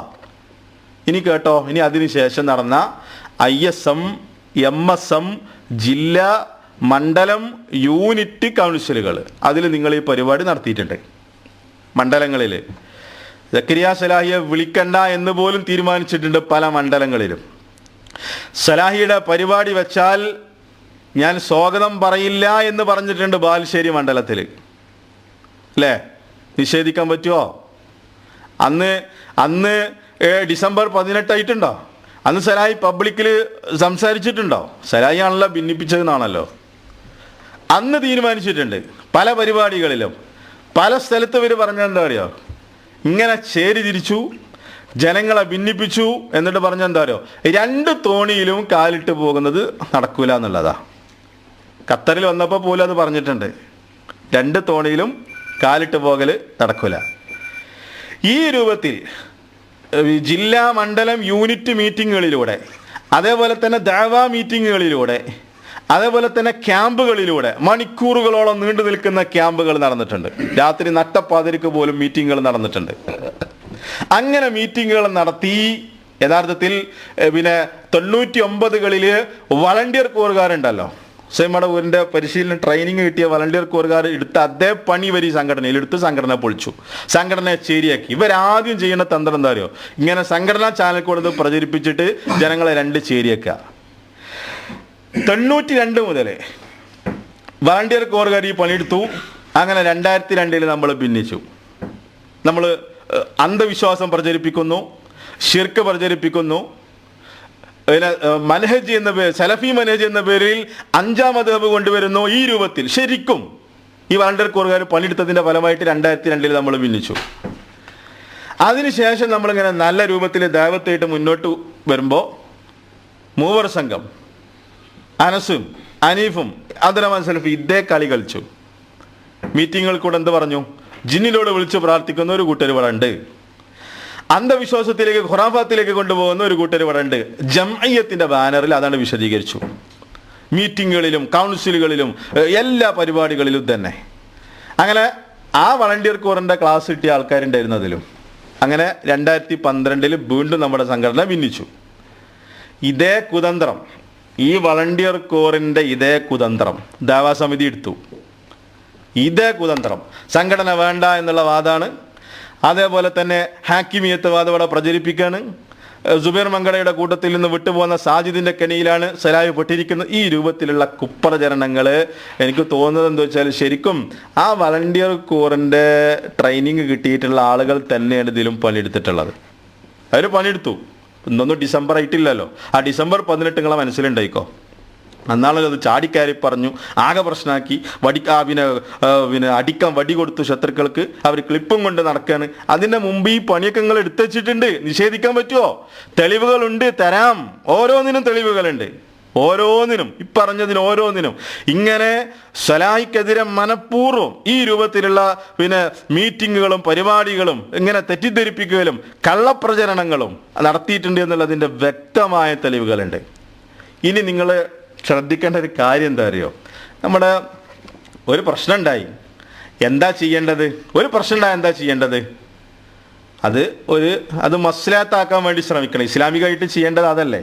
അത് മസ്ലഹത്താക്കാൻ വേണ്ടി ശ്രമിക്കണം. പക്ഷെ മസ്ലഹത്തിന് പോലും ഈ ആളുകൾ സമ്മതിച്ചിട്ടില്ല. രേഖ വേണമെങ്കിൽ നമ്മുടെ കയ്യിലുണ്ട്, രേഖ വേണോ നമ്മുടെ കയ്യിലുണ്ട്. അള്ളാന്റെ കിതാബിലുള്ള ഒരു നിർദ്ദേശം പോലും അതുപോലും പരിഗണിക്കാത്ത ഈ ആളുകൾ. സിറാജിനോട് പറയാനുള്ളത്, റിഫ്കൻ അഹ്ലുസുന്ന ഞങ്ങൾക്ക് വായിച്ചു തന്നിട്ട് കാര്യമില്ല. മസ്ലഹത്തിന് പോലും ഇവർ സമ്മതിച്ചിട്ടില്ല. മസ്ലഹത്തിന് പോലും അംഗീകരിക്കാതെ ഈ സംഘടനയെ ചേരിയാക്കിയ ആൾക്കാരുണ്ടല്ലോ, അവർക്ക് വായിച്ചു കൊടുക്കുക, അവർക്കൊന്ന് ട്യൂഷൻ എടുത്തു കൊടുക്കുക എന്നാണ് സിറാജിനോട് സാന്ദർഭികമായിട്ട് പറയാനുള്ളത്. റിഫ്കൻ അഹ്ലുസുന്നയൊക്കെ കുറേ പറയുന്നുണ്ടല്ലോ, നമ്മൾ പരസ്പരം കാരുണ്യം കാണിക്കണം, അഹ്ലുസുന്നത്തിൻ്റെ ആളുകളാണെങ്കിൽ തമ്മിൽ തെറ്റിപ്പോകല വേണ്ടത്, പിണങ്ങിപ്പോകല വേണ്ടത്, ഇങ്ങനെ ഗംഭീരമായിട്ടുള്ള പ്രസംഗം നടത്തുന്നുണ്ടല്ലോ. അത് ആദ്യം ട്യൂഷൻ കൊടുക്കേണ്ടത് ഈ ദഅവാ സമിതിൻ്റെ ആളുകൾക്കാണ്. പല തവണ നടന്ന മസ്ലഹത്തിൻ്റെ ശ്രമങ്ങൾ. ഞാൻ പറയുന്നത് എന്താ, ഇസ്ലാമികമായിട്ട് ഒരു പ്രശ്നമുണ്ടായാൽ ഇസ്ലാമികമായിട്ട് ചെയ്യേണ്ടത് എന്താ, അത് ഒരു സുൽഹിലെത്തിക്കണം. അങ്ങനെ പലതവണ അത് നടന്നു. അമീറിൻ്റെ വീട്ടിൽ വെച്ചിട്ട് നടന്നിട്ടുണ്ട്, നിഷേധിക്കാൻ പറ്റുമോ? ഫൈസൽ മുസ്ലിയാരും സലാഹിയും സംസാരിച്ചു. പക്ഷേ ഫൈസൽ മുസ്ലിയാർ പറഞ്ഞത് എന്താ അറിയോ, സലാഹി നമ്മൾ സംഘടനയൊന്നും ഉണ്ടാക്കിയിട്ടില്ലല്ലോ, നിങ്ങൾക്ക് വേണമെങ്കിൽ പോകാം എന്നതാണ്. ഇവരാണോ നസീഹത്തിൻ്റെ ആളുകൾ? ഇവരാണോ നസീഹത്തിൻ്റെ ആളുകൾ? ചോദിക്കാണ്. പറഞ്ഞത് എന്താ അറിയോ, നമുക്ക് പ്രശ്നങ്ങൾ പരിഹരിച്ചിട്ട് മുന്നോട്ട് പോകാം എന്നല്ല പറഞ്ഞത്. പിന്നെന്താ പറഞ്ഞത്? സലാഹി നിങ്ങൾക്ക് വേണമെങ്കിൽ പൊയ്ക്കോ എന്നാ പറഞ്ഞത്. ഇതാണോ റിഫ്കൻ അഹ്ലുസുന്നതാണോ? ഇതാണോ അതിൽ പറഞ്ഞത്? അതിനുശേഷം വീണ്ടും മസ്ലഹത്ത് നടന്നു PN-ഉമായിട്ട്. ഫൈസൽ മുസ്ലിയാർ ഇരുന്നു. ഇതേ വർത്താനം തന്നെ PN-ഉം പറഞ്ഞു. നമ്മൾ സംഘടനയൊന്നും ഉണ്ടാക്കിയിട്ടില്ലല്ലോ, സലാഹി വേണമെങ്കിൽ പൊയ്ക്കോ. എന്താ സലാഹിക്ക് പറയാനുള്ള ആദർശം? എന്താ അറിയോ? എന്താ സലാഹിക്ക് പറയാനുള്ള ആദർശം എന്താണ്? അത് ലോക സലഫി പണ്ഡിതന്മാർ മുമ്പിൽ വെച്ച ആദർശമാണ് സലാഹിക്ക് പറയാനുള്ളത്, വേറൊന്നുമില്ലല്ലോ. പക്ഷെ പറഞ്ഞാൽ എന്താ, നിങ്ങൾ വേണമെങ്കിൽ വേറെ സംഘടന ഉണ്ടാക്കി പോയിക്കോ, ഇവിടെ ഒരു സെറ്റപ്പ് ഉണ്ട്, ഇവിടെ ഒരു സംഘടനാ മനഹജ് ഉണ്ട്, അങ്ങനെ തന്നെ പോകുള്ളൂ എന്നുള്ളതാണ്. ഇനി ഇത് മാത്രമല്ല, ഇതിലേറെ വലിയ രസം എന്താ അറിയോ? കോഴിക്കോട് ദാവാ മീറ്റിംഗ് നടന്നു. ആ ദാവാ മീറ്റിങ്ങിൽ ഉത്തരവാദപ്പെട്ട ആളുകൾ ഇത് നന്നായിട്ട് ശ്രദ്ധിച്ചോ. ഇവിടെ ഫിത്ന ഉണ്ടാക്കിയത് ആരാണ്? നന്നായിട്ട് ശ്രദ്ധിച്ചോ. ഇവിടെ ചില ആളുകൾക്ക് താല്പര്യമുണ്ടായിരുന്നു, ഒരിക്കലും നമ്മൾക്കിടയിൽ ഐക്യമുണ്ടാകരുത്, ഒരിക്കലും സലാഹി നമ്മുടെ കൂടെ ഉണ്ടാകരുത്, ഒരിക്കലും സലഫിയത്തിന്റെ ആദർശങ്ങൾ കേരളക്കരയിൽ പ്രചരിപ്പിക്കപ്പെടരുത് എന്നുള്ള ഒരു സംഘടനാ മനഹജിനോട് അമിതമായ താല്പര്യമുള്ള ആളുകൾ ഈ സംഘടനയിൽ ഉണ്ടായിരുന്നു. അന്ന് കോഴിക്കോട് നടന്ന മീറ്റിങ്ങിൽ പല പ്രവർത്തകരും, നമ്മുടെ തലമുതിർന്ന പല പ്രവർത്തകർ ആവശ്യപ്പെട്ടു, നമുക്കൊരു മസ്ലഹത്ത് സമിതി രൂപീകരിച്ചുകൂടെ? ഇതാണല്ലോ ചെയ്യേണ്ടത്. പക്ഷെ അവിടുന്ന് കിട്ടിയ മറുപടി എന്താ അറിയോ? ഫൈസൽ മുസ്ലിയാർ പറഞ്ഞ എന്താ അറിയോ? അത് മസ്ലഹത്തൊന്നും ഇപ്പോൾ ഇവിടെ നമ്മൾ രൂപീകരിക്കണില്ല, സ്നേഹമുള്ള ആൾക്കാർ സക്കരിയ സലാഹിയോട് നേരിട്ട് പറഞ്ഞു കൊടുത്താൽ മതി എന്നുള്ള പരിഹാസത്തിന്റെ സ്വരത്തിലുള്ള ഒരു മറുപടിയായിരുന്നു ആ മീറ്റിങ്ങിൽ ഉണ്ടായത്. പ്രധാനപ്പെട്ട ആളുകളും കാര്യപ്പെട്ട ആളുകളൊക്കെ പങ്കെടുത്ത ദഅവാ മീറ്റിങ്ങിൽ, കോഴിക്കോട് വെച്ച് നടന്ന ദഅവാ മീറ്റിങ്ങിൽ ഫൈസൽ മുസ്ലിയാർ ഇത് ആവശ്യപ്പെട്ടപ്പോൾ കൊടുത്ത മറുപടിയാണ്, നിങ്ങൾക്ക് നിഷേധിക്കാൻ പറ്റുമെങ്കിൽ നിഷേധിക്കുക, ഞാൻ അതിൻ്റെ തെളിവ് ഞാൻ ഹാജരാക്കി തരാം. അപ്പൊ ഈ മസ്ലഹത്തിന് പോലും സമ്മതിക്കാത്ത ആളുകളാണ് യഥാർത്ഥത്തിൽ എന്ത് ചെയ്യണത്? ഒരു പ്രശ്നം ഉണ്ടായാൽ അതല്ല, വേറൊന്നും നമുക്ക് ചെയ്യാനുള്ളല്ലോ. ഐക്യത്തോടു കൂടി പ്രശ്നങ്ങൾ ഉണ്ടാകും, സ്വാഭാവികമാണ്. അഭിപ്രായ വ്യത്യാസങ്ങൾ ഉണ്ടാകും, ഇഖ്തിലാഫുകൾ ഉണ്ടാകും. അത് പരിഹരിക്കാനല്ലേ മസ്ലഹത്ത് ഉണ്ടാക്കുന്നത്? അതല്ലേ ഖുർആൻ പറഞ്ഞത്? എന്നുള്ളത് ഖുർആൻ പറഞ്ഞത് അതല്ലേ? ആ ഖുർആനിന്റെ താല്പര്യത്തെ പോലും തള്ളിക്കളഞ്ഞ് ഈ പ്രസ്ഥാനത്തിൽ ഭിന്നിപ്പുണ്ടാക്കണമെന്ന് ചില ആളുകൾ ആഗ്രഹിച്ചിട്ടുണ്ടായിരുന്നു എന്നുള്ളത് നമ്മൾ മനസ്സിലാക്കണം. സംഘടനാ തഖ്ലീദ് തലയിൽ കയറാത്ത ആളുകളോടാണ് ഈ സന്ദർഭത്തിൽ ഞാൻ സംസാരിക്കുന്നത്. നിഷ്പക്ഷരായ ആളുകൾ കുറേ ഉണ്ട്, അവർക്ക് വേണ്ടിയിട്ടാണ് ഈ സംസാരം. അവർ തെളിവ് കിട്ടിയാൽ അത് അംഗീകരിക്കും, അവർ തെളിവ് കിട്ടിയാൽ മാറും, അവർ ഹക്കിന്റെ കൂടെ നിൽക്കണമെന്ന് താല്പര്യമുള്ള ആളുകളാണ്. ഈ സലഫിയത്ത് കേരളത്തിലും പുലർന്നു കാണണമെന്ന് ആഗ്രഹിക്കുന്ന ആളുകളാണ്, അവർക്ക് വേണ്ടിയിട്ടാണ് ഈ സംസാരം. ഇത് നിഷേധിക്കാൻ പറ്റുമോ? ഇനി ഇത് മാത്രമല്ല, സംഘടന മീറ്റിംഗ് ചാനലിൽ കൂടെ വളണ്ടിയർ കോറിന്റെ പരിപാടി എടുത്ത് നമ്മുടെ പ്രവർത്തകരെ ഭിന്നിപ്പിച്ചു എന്നത് മാത്രമല്ല, ഇത് പരസ്യമായി സലാഹിയെ സ്റ്റേജിലിരുത്തി ഇവർ ചെയ്ത ഇവർ പണിയെടുത്തിട്ടുണ്ട്. എന്താ മനസ്സിലാക്കേണ്ട കാര്യം എന്താ അറിയോ? പിന്നെ പല പ്രാവശ്യം മീറ്റിംഗ് കൂടി, അതിൽ സലാഹി ലെറ്റർ കൊടുത്തു, ചർച്ചകൾ നടന്നു, അവസാനം പറഞ്ഞു ഞാൻ മാറി നിൽക്കാൻ വേണ്ടി തീരുമാനിച്ചു എന്ന് പറഞ്ഞു. അങ്ങനെ നമുക്ക് ഒരുമിച്ച് പോകാം, പിന്നെ ഏറ്റെടുത്ത പരിപാടിയിൽ പങ്കെടുക്കണം, നമ്മൾ തമ്മിൽ അങ്ങോട്ടും ഇങ്ങോട്ടും ഖണ്ഡനമണ്ഡലങ്ങൾ നടക്കുന്ന ഒരു സാഹചര്യം ഉണ്ട്. ഇതൊക്കെ തീരുമാനിച്ചു പോന്നതാണ്. എന്നിട്ട് ആ തീരുമാനത്തെ ലംഘിക്കുകയാണ്. എന്തേ? ഐക്യമായിരുന്നവരുടെ ആഗ്രഹമെങ്കിൽ എവിടെ ലംഘിച്ചതറിയോ? പബ്ലിക്കിൽ വെച്ചിട്ട് ഡിസംബർ 15 കടവത്തൂരിൽ നടന്ന പരിപാടിയിൽ എന്താണ് സംഭവിച്ചത് എന്നുള്ളത് നിങ്ങൾ അറിയണം, നിങ്ങളത് മനസ്സിലാക്കണം. ഡിസംബർ 15 കടവത്തൂരിൽ നടന്ന പരിപാടിയിൽ ഒരു ചോദ്യം. എന്താണ് ചോദ്യം? ഹുദൈഫ റളിയല്ലാഹു അൻഹുവിന്റെ ഹദീസുമായി ബന്ധപ്പെട്ടുകൊണ്ട് സംഘടന തിന്മയാണ്, അത് ബിദ്അത്താണ് എന്ന് ചില ആളുകൾ പറയുന്നുണ്ടല്ലോ, എന്താണ് അതിൻ്റെ ഒരു വിശദീകരണം? എന്നിട്ട് ഫദലുൽ മറുപടി എന്താ അറിയോ? എന്തായിരുന്നു ചോദ്യം? ഇവര് ഇപ്പൊ പ്രചരിപ്പിക്കുന്നത് എന്താ അറിയോ? അത് സുബൈർ മങ്കടക്ക് കൊടുത്ത മറുപടിയാണെന്നുള്ളതാ. നമ്മൾ സലാഹിയെ കരുതിയിട്ടില്ല, അത് സുബൈർ മങ്കടക്ക് കൊടുത്ത മറുപടിയായിരുന്നു എന്നുള്ളതാണ് അവർ പ്രചരിപ്പിക്കുന്നത്. അതുകൊണ്ട് നിങ്ങളൊന്ന് മനസ്സിലാക്കിക്കോ, ആ ക്ലിപ്പ് നമ്മൾ ചില ഭാഗങ്ങൾ വേണ്ടിയിട്ടാണ്, ചില ഭാഗങ്ങൾ മാത്രം. കാരണം പിന്നെ നമുക്കത് പൂർണ്ണമായിട്ട് ഇടാനും സമയമല്ല. പക്ഷെ എനിക്ക് പറയാനുള്ളത്, ആ കടവത്തൂരിൽ നടന്ന ഫദലുൽ ഹഖിന്റെ ആ പ്രഭാഷണം നിങ്ങളൊന്ന് സമയമെടുത്തിട്ട് കേൾക്കണം.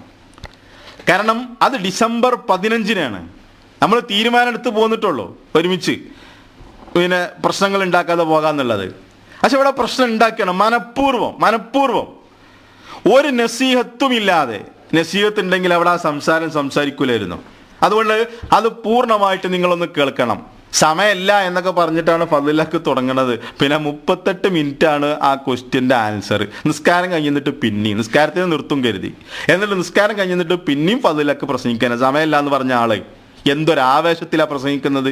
എന്നിട്ട് ഇവർ പറയുന്നത് എന്താ അറിയോ, അത് സുബൈർ മങ്കടക്ക് കൊടുത്ത മറുപടിയാണ്, അത് സക്കരിയ സലാഹിക്ക് കൊടുത്തതല്ല എന്നുള്ളതാണ്. എന്തിനാണ് ഇങ്ങനെ എന്തൊക്കെ? പിന്നെ നമ്മൾ സാധാരണ പറയാറുണ്ട്, ശരി കോമൺ സെൻസ് ഉള്ള ആളുകളാണ് എന്ത് വിജയികൾ എന്നുള്ളത്. ആ പ്രഭാഷണം നിങ്ങളൊന്ന് പൂർണ്ണമായിട്ട് കേൾക്കണം. അതിൻ്റെ ചില ഭാഗങ്ങൾ അത് സുബൈർ മങ്കടക്ക് കൊടുത്ത മറുപടിയാണോ അതല്ല സക്കരിയ സലാഹിക്ക് കൊടുത്തതാണോ എന്നുള്ളതൊന്ന് അതൊന്ന് അറിയണം. കാരണം തെളിവ് ആണ് ഇവിടെ സംസാരിക്കുന്നത്. പിന്നെ എത്ര തെളിവ് കേട്ടിട്ടും എന്ത് പറഞ്ഞാൽ ഞാൻ സംഘടനാ മനേജ് തന്നെയാണെന്ന് പറയുന്ന ആളുകളോട് നമ്മൾ സംസാരിക്കേണ്ട കാര്യമില്ല. അതിനുണ്ട് നമുക്ക് താല്പര്യമല്ല. കാരണം നമ്മളെ കയ്യിൽ മെമ്പർഷിപ്പ് ഒന്നുമില്ല. നിങ്ങൾ ഇങ്ങോട്ട് വരുന്നതായിട്ട് മെമ്പർഷിപ്പ് കൊടുക്കാൻ.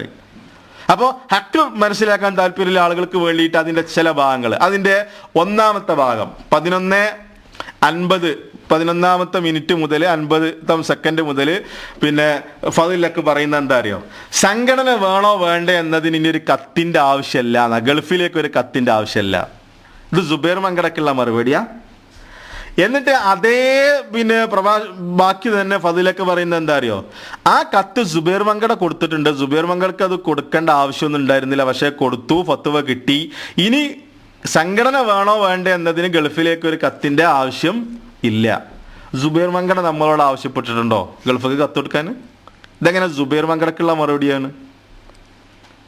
ഇതെങ്ങനെ സുബൈർ മങ്കടക്കുള്ള മറുപടിയാണ്? ഇവിടെ ഡിസംബർ 18 സ്വലാഹിദ് പബ്ലിക്കിൽ പ്രസംഗിച്ചു, നമ്മളെ ഭിന്നിപ്പിച്ചു, 2 ചേരിയാക്കി, നസീഹത്തില്ലാതെ സംസാരിച്ചു എന്ന് പറയുന്ന ആളുകൾക്ക് വേണ്ടിയിട്ടാണ് ഇവിടെ, അതിന് തെളിവായിട്ടാണ് ഇവിടെ ഭിന്നിപ്പിച്ചത്. ഞാൻ നേരത്തെ പറഞ്ഞു, പിന്നെ സെപ്റ്റംബർ മുതൽ ഈ പരിപാടി വരെ തുടങ്ങിയിട്ടുണ്ട്. വളണ്ടിയർ കോറിൻ്റെ ഈ പ്രവർത്തനങ്ങൾ ഈ രൂപത്തിൽ കള്ള ആരോപണങ്ങളും കൊണ്ട് നടക്കൽ, അത് പബ്ലിക്കിൽ വരികയാണ്. കടവത്തൂരിൽ നമ്മൾ ഒരുമിച്ച് പോകാം, നല്ല നിലക്ക് മുന്നോട്ട് പോകാം. സലാഹി ആ പരിപാടിയിൽ പങ്കെടുത്തു. നമ്മൾ മനസ്സിലാക്കണം, ആ പരിപാടിയിൽ ആ സ്റ്റേജിൽ ഇരുത്തിയിട്ടാണ് സലാഹി അപമാനിച്ചു വിടുക ചെയ്തത്. എന്നിട്ട് എന്താ പറയണോ, സംഘടന വേണോ എന്നതിന് ഇനി ഗൾഫിലേക്ക് ഒരു കത്തിൻ്റെ ആവശ്യമില്ല എന്നുള്ളതാ. അതെങ്ങനെ സുബൈർ മങ്കടക്കുള്ള മറുപടി ആണ് കൂട്ടരെ? എനിക്ക് മനസ്സിലാണില്ല. നിങ്ങളാന്ന് പറഞ്ഞെന്നാണ്. ആ ക്ലിപ്പുകളൊന്ന് കേട്ടോളെ. സംഘടന വേണോ എന്നതിന് ഗൾഫിലേക്ക് ഒരു കത്തിന്റെ ആവശ്യമില്ല. അത് സുബൈർ മങ്കടക്ക് ആവശ്യമുണ്ടായിരുന്നില്ല, പക്ഷേ അദ്ദേഹം അയച്ചു. തെറ്റായിരുന്നു, ആവശ്യമില്ല. കാരണം നമുക്ക് ഫത്വ കിട്ടിയിട്ടുണ്ട്. പിന്നെ ഇവിടുത്തെ ISM എന്താണ്, ഇവിടുത്തെ MSM എന്താണ്, ഈ നാടെന്താണ്, കടവത്തൂർ എങ്ങനെയാണ്, പാലക്കാട് എങ്ങനെയാണ്, അത് ഇബ്നു ബാസിന് അറിഞ്ഞോളന്നില്ല. അത് നമ്മൾ തീരുമാനിക്കാം. നമ്മൾ എങ്ങനെ നന്നാക്കേണ്ടത് എന്ന് നമ്മൾ കണ്ടറിഞ്ഞ് നമ്മൾ മുന്നോട്ട് പോകാൻ ശ്രമിക്കുക. അശ്ലിയായി അടിസ്ഥാനപരമായി സംഘടനകൾ ആകാം എന്ന് ലജ്നത്തുദ്ദായിമയുടെ ഫത്വ. അപ്പൊ എന്താ പറഞ്ഞത്? ഇവിടെ പറഞ്ഞ നിങ്ങൾ കേട്ടല്ലോ. ഇനി സംഘടന വേണോ എന്നതിനൊരു കത്തിന് ഗൾഫിലേക്ക്, സംഘടന വേണോ എന്നതിന് ഗൾഫിലേക്ക് ഒരു കത്തിൻ്റെ ആവശ്യം ഇല്ല എന്നതാ പറഞ്ഞത്. കത്ത് കൊടുക്കാൻ വേണ്ടി, നമ്മുടെ സംഘടനയോട് കത്ത് കൊടുക്കാൻ വേണ്ടി സുബൈർ മങ്കട ആവശ്യപ്പെട്ടിട്ടുണ്ടോ? ഇവിടെ ഏറ്റവും വലിയ രസം എന്താ അറിയോ, ഈ CP സലീമിനെ പ്രസംഗിച്ച എന്താ അറിയോ, ഇൽസം ബൈത്തൊക്കെ എന്ന ഹദീസും പിടിച്ചിട്ട് സുബൈർ മങ്കട പൂട്ടിപ്പോയി എന്നാ. 8-10 കൊല്ലം മറുപടി കൊടുക്കാൻ നടന്നിട്ട് മറുപടി കൊടുത്തത് വരാ സലാഹിനെ പോലത്തെ ആളുകളാ. എന്നിട്ട് ഇപ്പോൾ നല്ല ഗംഭീര മറുപടി കൊടുക്കുക. എന്നിട്ട് പറയണത് പൂട്ടിപ്പോയ സുബൈർ മങ്കടക്കുള്ള മറുപടിയാണെന്ന്. അപ്പോൾ ഇതെങ്ങനെ സുബൈർ മങ്കടക്കുള്ള മറുപടിയാണ്? ഇനി അതേ ഫളിലക്കിന്റെ പ്രസംഗത്തിന്റെ രണ്ടാമതൊരു ഭാഗം കേട്ടോ. ഇതേ ചോദ്യം തന്നെ ഫളിലക്ക് വീണ്ടും ആവർത്തിക്കുന്നുണ്ട്. 12:55 12ാമത്തെ മിനിറ്റ് മുതലുള്ള ഭാഗം ഒന്നുകൂടി നിങ്ങൾ കേൾക്ക്. ഇങ്ങനെ ഖുർആനിലേക്ക് ക്ഷണിക്കുന്ന, സുന്നത്തിലേക്ക് ക്ഷണിക്കുന്ന, സലഫുകളുടെ മൻഹജ് അനുസരിച്ചുകൊണ്ട് പ്രവർത്തിക്കുന്ന ഒരു സംഘടനയാണ് നമ്മുടെ കേരളത്തിലുമുള്ളത്. അപ്പൊ നമ്മളെ സംബന്ധിച്ചിടത്തോളം നമുക്ക് ഇനി ആ വിഷയത്തിൽ സംഘടന വേണോ വേണ്ട എന്നുള്ളതിന് ഇനി ഒരു പുതിയ കത്തിന്റെ ആവശ്യം ഇല്ല.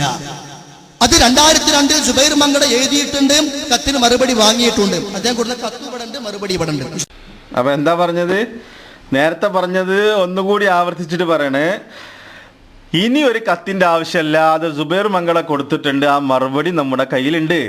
2002 സുബൈർ മങ്കട കൊടുത്തിട്ടുണ്ട് എന്നാ. ആ മറുപടി നമ്മുടെ കയ്യിലുണ്ട്.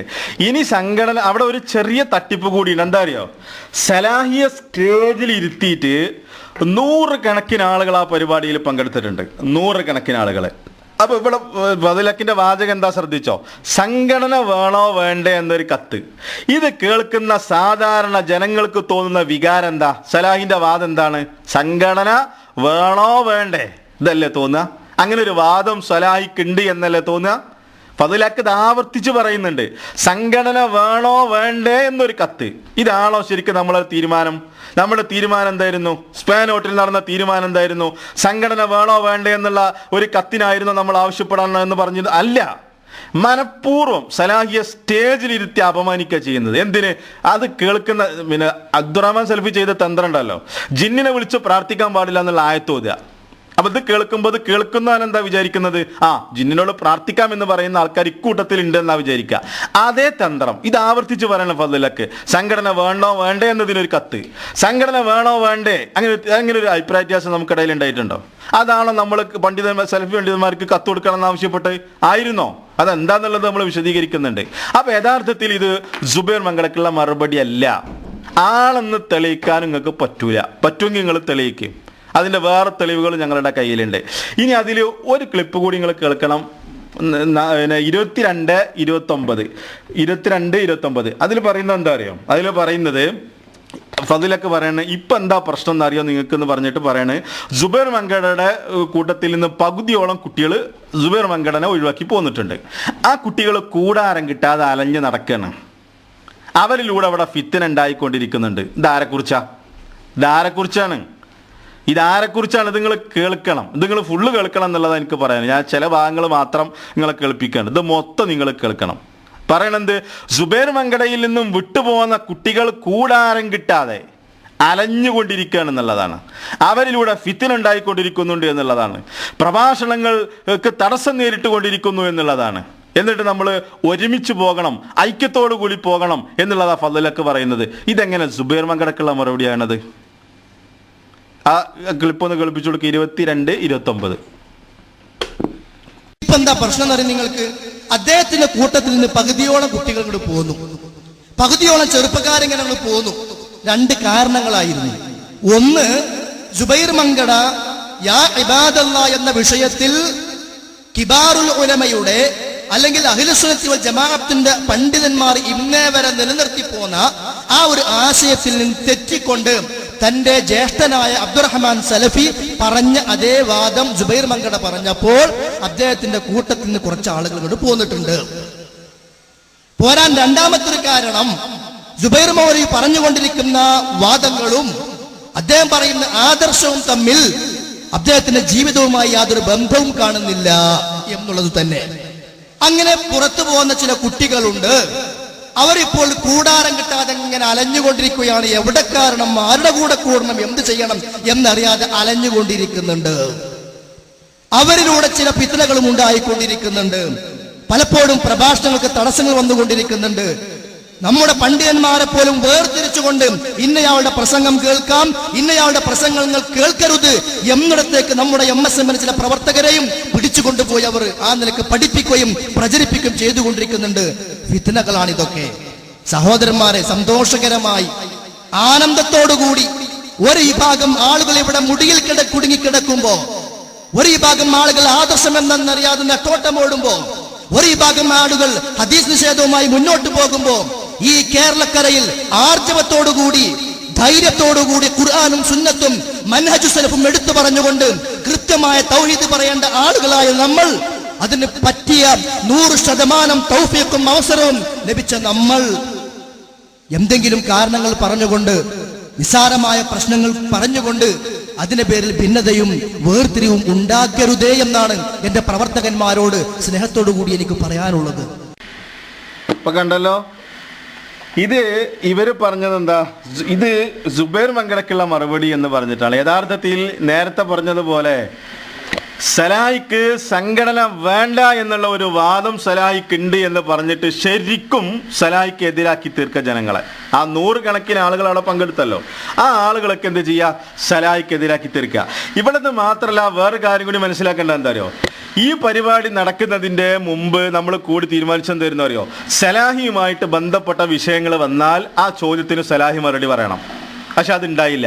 ഈ വിഷയത്തിൽ വന്ന ചോദ്യം എന്തായിരുന്നു അറിയോ, സംഘടന പാടില്ല എന്ന് പറയുന്ന ആളെ സ്റ്റേജിൽ ഇരുത്തിയിട്ട് നിങ്ങൾ എങ്ങനെ പരിപാടി നടത്തും, ഇതായിരുന്നു അവിടെ കിട്ടിയ ചോദ്യം. പക്ഷെ ആ ചോദ്യം വായിച്ചില്ല. എന്തായിരുന്നു ചോദ്യം?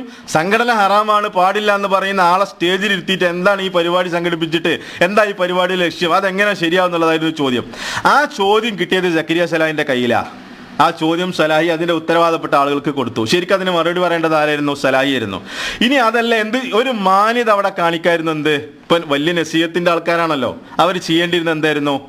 സലാഹിക്ക് അങ്ങനെ ഒരു വാദമല്ല എന്നവിടെ പറഞ്ഞിരുന്നെങ്കിൽ, ഇത് നന്നായിട്ട് മനസ്സിലാക്കിക്കോ, ഈ ഉത്തരം ഫതുൽ ഹക്ക് പറയുന്ന സന്ദർഭത്തിൽ അല്ലെങ്കിൽ അതിന്റെ ശേഷം മാത്രമല്ല, ഈ പരിപാടി ഇത് പിന്നെ മഗ്‌രിബിന്റെ തൊട്ട് മുമ്പ് പരിപാടി നിർത്തി. എന്നിട്ട് മഗ്‌രിബ് കഴിഞ്ഞ ശേഷം വന്നപ്പോൾ സലാഹി പറഞ്ഞു, ഒരു 5 മിനിറ്റ് എനിക്കിത് വിശദീകരിക്കാൻ സമയം വേണം. എന്തിന്? എനിക്ക് വിളി വന്നുകൊണ്ടിരിക്കുന്നു. കാരണം എന്നെ സ്റ്റേജിലിരുത്തിയിട്ടാണ് ഇത് പറയുന്നത്. സംഘടന വേണോ വേണ്ടേ എന്നൊരു കത്തിന് ഇനി പിന്നെ ഗൾഫിക്ക് പോകേണ്ട കാര്യമില്ല. ആളുകൾ എന്നോട് ചോദിക്കുന്നു, സലാഹി നിങ്ങൾക്ക് സംഘടന വേണ്ട എന്നുള്ള വാദമുണ്ടോ? നിങ്ങളെ സ്റ്റേജിലിരുത്തിയിട്ടാണല്ലോ പറഞ്ഞത്. നിങ്ങളുടെ മൗനത്തിൽ നിന്ന് ഞങ്ങൾ എന്താ മനസ്സിലാക്കേണ്ടത്? അങ്ങനെ വാദമുണ്ട് എന്നാണോ? അല്ലെങ്കിൽ നിങ്ങൾ കയറിയിട്ട് തിരുത്തണം എന്നുള്ള മെസ്സേജുകൾ വന്നു, അതേപോലെ തന്നെ കോളുകൾ വന്നു. അങ്ങനെ സംഘടനാ ഉത്തരവാദപ്പെട്ട ആളുകളോട് ഫൈസൽ മുസ്ലിയാരോട് പോയിട്ട് പറഞ്ഞു, 5 മിനിറ്റ് എനിക്ക് വിശദീകരിക്കാൻ സമയം തരണം. പക്ഷേ കൊടുത്തില്ല. അവിടെ വിശദീകരിക്കാൻ സമയം കൊടുത്തില്ല. യഥാർത്ഥത്തിൽ നമ്മൾ മനസ്സിലാക്കേണ്ടത് ഇതൊരു നാടകമായിരുന്നു. ശരിക്കും നമുക്കിടയിൽ ഭിന്നിപ്പുണ്ടാക്കണം എന്ന് തന്നെ വിചാരിച്ചിട്ട്, ഞാൻ പറഞ്ഞല്ലോ ഇത് സലഫി മൻഹജ് അല്ല. ഇനി കുറച്ചുകൂടി തെളിവ് കേൾക്കുമ്പോൾ നിങ്ങൾക്ക് മനസ്സിലാവും, ഇത് വെറും സംഘടനാ മൻഹജ് മാത്രമാണ്. വെറും സംഘടനാ മൻഹജ് മാത്രം. എന്നിട്ട് 38-40 മിനിറ്റോളം അവിടെ വിശദീകരിച്ചിട്ട്, ഞാനൊന്ന് ചോദിക്കട്ടെ, സലാഹി അവിടെ കയറി ഒന്ന് വിശദീകരിച്ചിരുന്നെങ്കിൽ എനിക്ക് അങ്ങനെ ഒരു വാദമില്ല, അല്ലെങ്കിൽ അതിൻ്റെ ഉത്തരവാദപ്പെട്ട ഫൈസൽ മുസ്ലിയാരോ CP സലീമോ സലാഹിക്ക് സംഘടന വേണ്ട എന്നുള്ളൊരു വാദം, സലാഹിക്ക് സംഘടന വേണ്ട എന്നുള്ളൊരു വാദം സലാഹിക്കില്ല എന്നവിടെ പറഞ്ഞിരുന്നെങ്കിൽ യഥാർത്ഥത്തിൽ ഈ ഭിന്നിപ്പ് തന്നെ ഉണ്ടാകരുതില്ല. എന്നിട്ട് അത് പറയാതെ ജനങ്ങളെ തെറ്റിദ്ധരിപ്പിച്ചിട്ട്, അങ്ങനെ ജനങ്ങളെ മനഃപൂർവ്വം ചേരി തിരിച്ച് നമ്മുടെ അനൈക്യത്തെ തകർത്ത്, എന്നിട്ട് നമ്മളിത് വിശദീകരിച്ചു കൊടുത്തപ്പോൾ നമ്മൾ പ്രശ്നക്കാർ, നമ്മൾ വിത്തിരണ്ടാക്കുന്ന ആളുകൾ. ഈ സംഭവം നടക്കുന്നത് ഡിസംബർ 15-നാണ്. മനസ്സിലാകണ്ടോ? ഡിസംബർ 15-ന്. സലാഹി പ്രസംഗിച്ചത് എന്നാ? ഡിസംബർ 18-ന്. അപ്പോൾ ആരവിടെ ചേരി ഉണ്ടാക്കിയത്? ആരവിടെ ഫിത്തിന ഉണ്ടാക്കിയത്? ആരവിടെ പ്രശ്നം ഉണ്ടാക്കിയത്? ഇവിടെ സത്യത്തെ മനസ്സിലാക്കണമെന്ന് ആഗ്രഹിക്കുന്ന ആളുകളോടാണ് നമ്മൾ ഈ സംസാരിക്കുന്നത്. അത് ഞാൻ ആവർത്തിച്ചു പറയണം. യഥാർത്ഥത്തിൽ മനഃപൂർവ്വം സലാഹിയെ സ്റ്റേജിലിരുത്തി ഇവർ കളിച്ച ഒരു നാടകമായിരുന്നു യഥാർത്ഥത്തിൽ ഇത്. അപ്പോൾ ഇനി ആ ക്ലിപ്പുകൾ എന്ത് ചെയ്യണം, അത് പൂർണ്ണമായിട്ട് നിങ്ങളൊന്ന് കേൾക്കണം എന്നുള്ളതാണ് ഈ സന്ദർഭത്തിൽ എനിക്ക് പറയാനുള്ളത്. ഇനി മനസ്സിലാക്കേണ്ടത് എന്താ വെച്ചാൽ, ഈ രൂപത്തിൽ കടവത്തൂർ പറഞ്ഞു, ഇങ്ങനെ കള്ളപ്രചരണങ്ങൾ നടത്തി.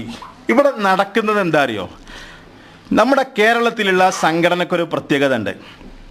ആ സംഘടനാ നേതാക്കൾ പറഞ്ഞാൽ ജനങ്ങൾ അംഗീകരിക്കും. അത് നമ്മുടെ സംഘടനയുടെ ഒരു പ്രത്യേകതയാണ്. അത് നമ്മുടെ സംഘടനയിലുണ്ട്. അത് നമ്മുടെ സംഘടനയുടെ ഒരു പ്രത്യേകതയാണത്. അപ്പോൾ ഇവരെന്താ ചെയ്യുക, ഇത് ജനങ്ങളെ ചൂഷണം ചെയ്യണം. എന്ത് പറഞ്ഞാലും, ഞങ്ങൾ എന്ത് പറഞ്ഞാലും, എന്ത് കളവ് പറഞ്ഞാലും, എന്ത് നുണ പറഞ്ഞാലും അത് പിന്നെ അണികൾ, പ്രവർത്തകർ അത് അംഗീകരിക്കുമെന്നുള്ള ആ തെറ്റായ ധാരണ നമ്മുടെ ദഅവാ സമിതി പണ്ഡിതന്മാർക്കും വന്നു. അതുകൊണ്ട് എന്തും പറയാമെന്നുള്ളൊരു നിലപാടിലേക്ക് ഇവർ എത്തിച്ചേർന്നു. എന്തും പറയാമെന്നുള്ളൊരു നിലപാടിലേക്ക് ഇവരെത്തിച്ചേർന്നു. ഇനി നിങ്ങൾക്ക് കേൾക്കണോ, ഇത് മാത്രമാണോ? ഞാൻ പറഞ്ഞുതരാം. ഇവർ ചെയ്ത പണി എന്താ അറിയോ? ഇപ്പം നേരത്തെ, കാരണം ജനങ്ങൾക്കൊരു ധാരണ ഉണ്ട്, സംഘടനാ നേതാക്കന്മാർ, ഞങ്ങളെ പണ്ഡിതന്മാർ ഒരിക്കലും കളവ് പറയില്ല എന്നുള്ളത്. നേരത്തെ KNMകാർ അബ്ദുറഹ്മാൻ സലഫി അടക്കം ശിർക്ക് ആരോപണം കൊണ്ടുവന്ന സന്ദർഭത്തിലും ഇത് തന്നെ ഇരുന്ന് പറഞ്ഞിട്ടുണ്ടായിരുന്നത്. ഞങ്ങളെ നേതാക്കന്മാർ കളവ് പറയില്ല എന്നുള്ളതായിരുന്നു മനസ്സിലാക്കേണ്ടത്. നമ്മളൊക്കെ യാ ഇബാദത്തിൽ ശിർക്കില്ല എന്ന് പഠിച്ചത് നമ്മളെ ഉസ്താദിൻ്റെ അടുത്ത് തന്നെ. നമ്മൾ പഠിച്ചത്, അതിൽ ചുരുക്കില്ല എന്നുള്ളത്. അത് വണ്ടിയരോ എന്ന് പറയുന്ന മാതിരത്തെ ഒരു വിളി മാത്രമാണെന്നുള്ളത് നമുക്ക് പഠിപ്പിച്ചു നിൽക്കുന്നത് മൂപ്പര.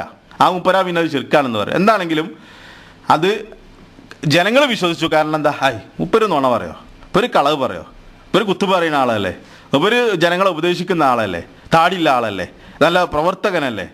ഈ ഒരു ധാരണ കൊണ്ട് സംഘടനാതക്കന്മാർ പറഞ്ഞാൽ ജനങ്ങളത് വിശ്വസിക്കണം. അപ്പോൾ എന്തും പറയാവുന്ന ഒരു നിലവാരത്തിലേക്ക് എത്തി. ഇനി നോക്കിക്കോ, ഖത്തറിൽ ഫൈസൽ മുസ്ലിയാർ വന്നു. ഫൈസൽ മുസ്ലിയാർ വന്നിട്ട് ഒരു ചോദ്യം, ഇതെന്തിനാ പറയണത് അറിയാം, ഇത് തെളിവാണ്. തെളിവ് ആർക്കാണ് ഈ തെളിവ് പറയുന്നത്? നമ്മളാണ് ഫിത്തന ഉണ്ടാക്കിയത് എന്നാണല്ലോ.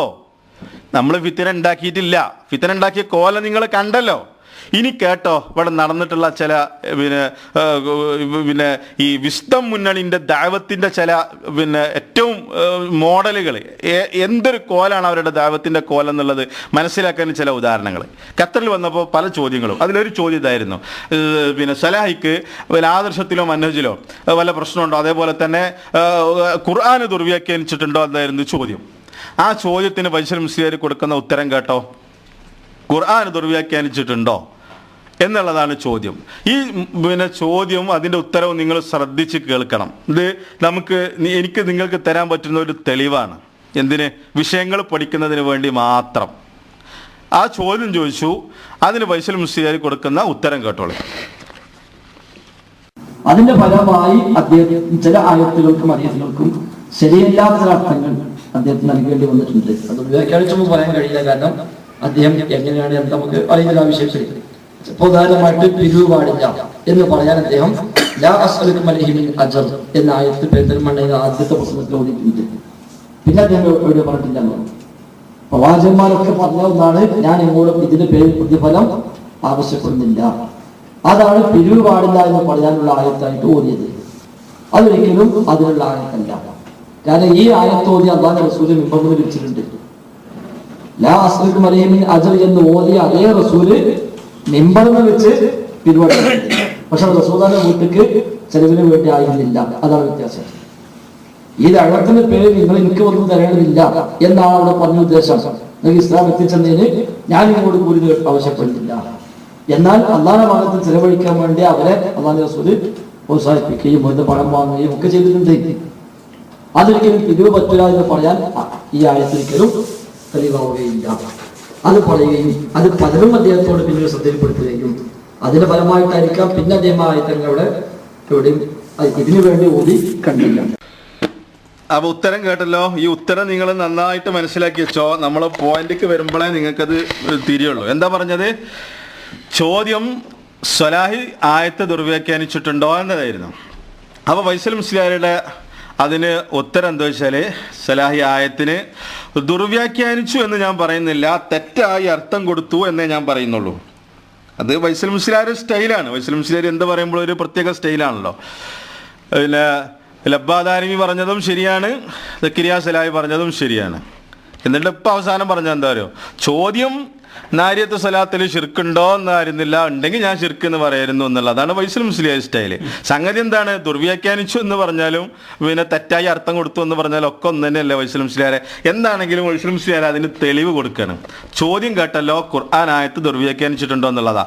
ഫൈസൽ മുസ്ലിയാർ അതിന് ഉത്തരം കൊടുത്തു, ഉണ്ട്. പെരിന്തൽമണ്ണയുടെ ആദ്യ പ്രസംഗത്തിൽ. നന്നായിട്ടത് കേട്ടോ.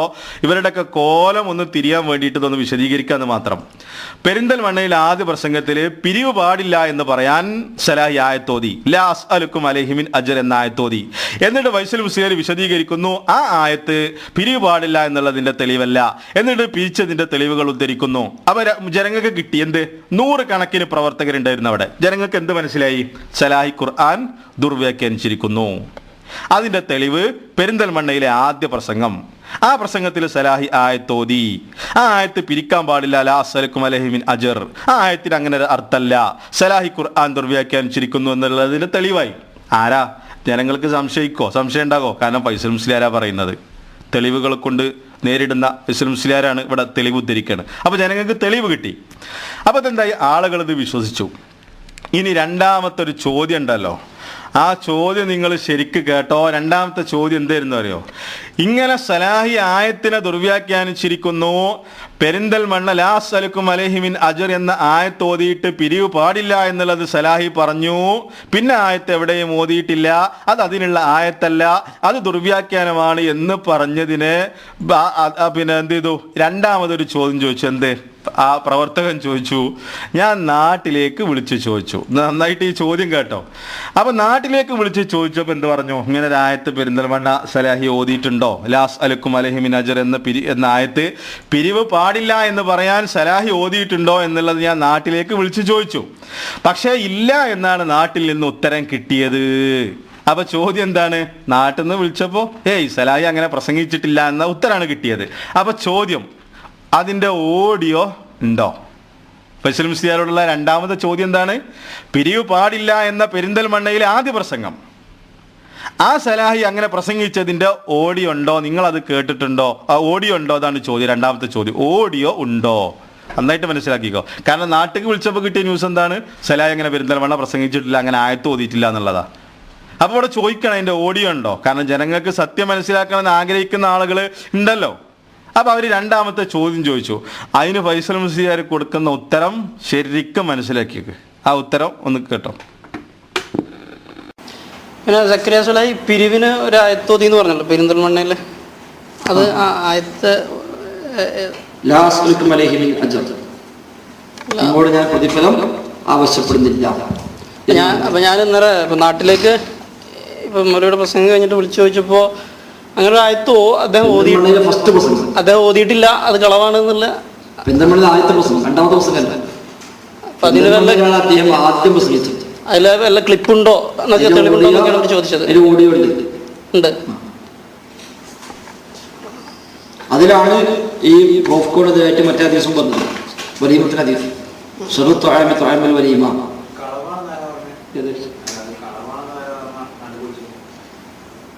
അത് ഞാൻ അവിടെ പറയണോ? പരസ്യമായിട്ട് റെക്കോർഡ് ഇങ്ങോട്ട് പറഞ്ഞുതരാം, പേഴ്സണലായിട്ട് പറഞ്ഞുതരാം.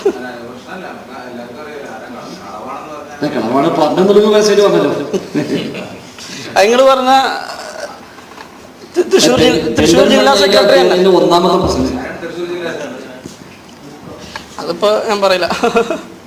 തൃശ്ശൂർ ജില്ലാ സെക്രട്ടറിന്ന് അദ്ദേഹം പറഞ്ഞില്ലേ, അവര് തന്നെ, ആ പുള്ളിനെ. പെരിന്തൽമണ്ണയിലാണ് സലാഹി ആദ്യം പ്രസംഗിച്ചത്. ആ പ്രസംഗത്തിൽ പറഞ്ഞതല്ല പിന്നെ വന്ന പ്രസംഗത്തൊന്നും പറഞ്ഞിട്ടുള്ളത്. അതിലാണ് ഇതൊക്കെ പറഞ്ഞത്. ആ പ്രസംഗം കേട്ടാണ്. അപ്പൊ എന്താ പറഞ്ഞത്? രണ്ടാമത്തെ ഉത്തരം. ഇതിന്റെ ഇൻഷാ അല്ലാഹ് നിങ്ങൾക്ക് ഇതിൻ്റെ ഇത് കിട്ടും, പിന്നെ CD കിട്ടുമ്പോൾ അത് ക്ലിയർ ആയിരിക്കും എന്നുള്ളത് ഓർമ്മപ്പെടുത്തുന്നു. ഇത് സൗണ്ട്. അപ്പൊ രണ്ടാമത്തെ ഉത്തരം ഫൈസൽ മുസ്ലിയാർ കൊടുത്തത് എന്താണ്? അതിന്റെ ഞാൻ നാട്ടിലേക്ക് വിളിച്ചു, അത് കളവാണ്, അങ്ങനെ ഓതിയിട്ടില്ല എന്നാണല്ലോ പറഞ്ഞത്. ഓഡിയോ ഉണ്ടോ എന്ന് ചോദിച്ചു. ഫൈസൽ മുസ്ലിയാരുടെ ഉത്തരം ഓഡിയോ ഉണ്ട്. ഓഡിയോ ഉണ്ടെന്ന് മാത്രമല്ല, അത് ആവർത്തിച്ച് പറഞ്ഞു. ഈ ഉത്തരം നിങ്ങൾ ശരിക്കും നിങ്ങളെ മനസ്സിൽ കുറിച്ചിട്ടോ. ഓഡിയോ ഉണ്ട്. ഫൈസൽ മുസ്ലിയാർ കട്ടായം പറയാൻ നമ്മൾ പറയും. 101 വട്ടം ഉറപ്പിച്ചും തറപ്പിച്ചും ഫൈസൽ മുസ്ലിയാർ പറയുന്നു ഓഡിയോ ഉണ്ട്. എന്നിട്ട് അത് ആവർത്തിക്കുന്നു. എന്താ ആവർത്തിച്ചത്? പെരിന്തൽമണ്ണയിലെ ആദ്യ പ്രസംഗം, ഈ ആയത്തോതി, പിന്നെ എവിടെയും അത് ഓതിയിട്ടില്ല. അപ്പൊ സദസ്സെന്ന് ഒരാൾ പറഞ്ഞു, അത് കളവാണെന്ന് പറഞ്ഞ ആളെ പേരൊന്ന് പറയണം എന്നുള്ളത്. എന്നിട്ട് മൂപ്പരട്ട് ശരിയൊക്കെയാണ്. അപ്പൊ ഫൈസൽ മുസ്ലിയാരും പറയണത്, അപ്പൊ ചോദിച്ച ആള് പറഞ്ഞു അതിന്റെ പേര് പറയേണ്ട ആവശ്യമില്ലല്ലോ. അപ്പൊ ഫൈസൽ മുസ്ലിയാരെ വക പറയണത് എന്താ അറിയോ? അല്ല കളവാണ്, ഞാൻ പറഞ്ഞത് കളവാണെന്നുള്ളത് നിങ്ങൾ പരസ്യമായിട്ട് പറഞ്ഞല്ലോ, ഞാൻ ആളെ പേര് പറഞ്ഞോളി. അപ്പൊ പറഞ്ഞു കൊടുത്തു തൃശ്ശൂർ ജില്ലാ സെക്രട്ടറി. അബുക്ക് പേര് പറയാതെ തൃശ്ശൂർ ജില്ലാ സെക്രട്ടറി ആണെന്നുള്ളത് പറഞ്ഞു കൊടുത്തു. എന്നിട്ട് ആ കളവാണ് എന്നുള്ളത് നാട്ടിലേക്ക് വിളിച്ച് പറഞ്ഞു കൊടുത്ത ആളെ പരിഹസിക്കാനും കളിയൊക്കെ പിന്നെ ചെയ്യണത്, അയാളിട്ട് ശരിയൊക്കെ ചെയ്യണത്. എന്നിട്ട് ഫൈസൽ മുസ്ലിയാർ ഉറപ്പിച്ച് പറഞ്ഞു കൊടുത്തു എന്ത്? അതിന്റെ ഓഡിയോ ഉണ്ട്. ഇപ്പൊ ജനങ്ങൾക്ക് എന്തായി? തെളിവായി. എന്തിന് തെളിവ്? നന്നായിട്ട് മനസ്സിലാക്കിക്കോ. ഇവരുടെ ഈ വളണ്ടിയർ കോറിന്റെ തന്ത്രങ്ങൾ, ഇവർ ജനങ്ങളെ ഭിന്നിപ്പിച്ചത്, ഇവർ ജനങ്ങളെ ചേരിയാക്കിയത്, നമുക്കിടയിലുള്ള ഐക്യം തകർത്തതിന്റെ ചില ഉദാഹരണങ്ങളാണ് പറയാൻ പോകുന്നത്. എന്നിട്ട് നമ്മൾ നസീഹത്തില്ലാത്ത ആൾക്കാരല്ലേ, നമ്മൾ വിത്തനുണ്ടാക്കുന്ന ആളുകൾ. അതുകൊണ്ട് വ്യക്തമായ തെളിവുകൾ അങ്ങക്ക് തരാൻ പോണത്. ഇപ്പൊ നമുക്ക് തോന്നുകയാണ് എന്താ തോന്നുന്നത് അറിയോ? പിന്നെ ഇവര് പറയുന്നുണ്ടല്ലോ, ഞങ്ങളിത് പബ്ലിക്കിൽ നടത്തിയിട്ടില്ല, ഞങ്ങളെ ക്ലിപ്പുകളൊന്നും ആർക്കും കിട്ടൂല. എങ്ങനെ ഇക്കോലത്തിലുള്ള കളവ് പറയുന്ന പരിപാടികൾ നിങ്ങൾ പബ്ലിക്കിൽ നടത്തിയ ഞങ്ങളെ കഥ കഴിഞ്ഞില്ലേ? ഇത് ആരും അറിയുന്നില്ല. ഇത് ആരും അറിയാതെ പ്രവർത്തകരുടെ മണ്ടയിലേക്ക് ഈ രൂപത്തിലുള്ള കള്ളപ്രചരണങ്ങൾ അടിച്ചു കയറ്റാണ്. ഇത് ഖത്തറിൽ മാത്രമല്ല, എത്ര സ്ഥലത്ത് ഫൈസൽ മുസ്ലിയാരെ നിങ്ങൾ പറഞ്ഞു, എത്ര സ്ഥലത്ത് ഇത് അബൂബക്കർ സലഫി പ്രസംഗിച്ചു.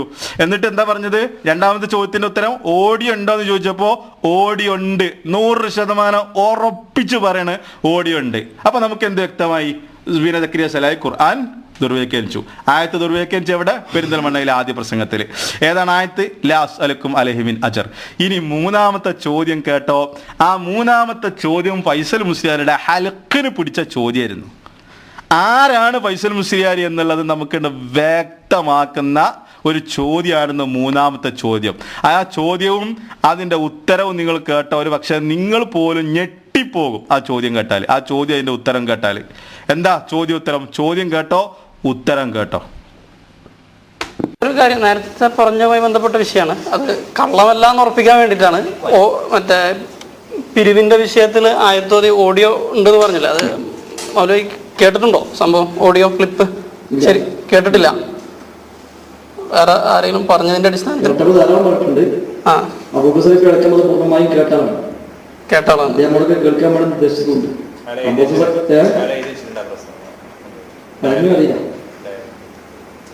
ഓക്കെ, ഓഡിയോ ഉണ്ടെങ്കിൽ ഒന്ന് അയച്ചുതരാം. ഓഡിയോ ഉണ്ടെങ്കിൽ ഒന്ന് അയച്ചുതരാം. പല സ്ഥലത്തും വിശദീകരണത്തിൽ ഞങ്ങൾ ഒന്നിച്ചു പോയ വിശദീകരണത്തിൽ അത് എടുത്ത് പറയുകയും ചെയ്തു. അതെ,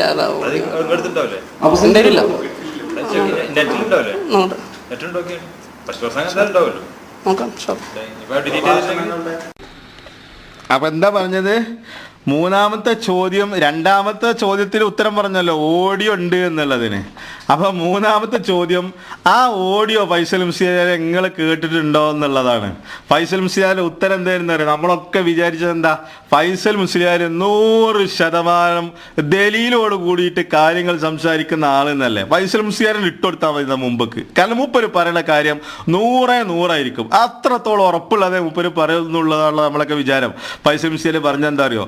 ഓഡിയോ നിങ്ങൾ കേട്ടിട്ടുണ്ടോ എന്ന് ചോദിച്ചപ്പോൾ ഓഡിയോ ഞാൻ കേട്ടിട്ടില്ല എന്നാണ്. ആലോചിച്ച് നോക്കണം.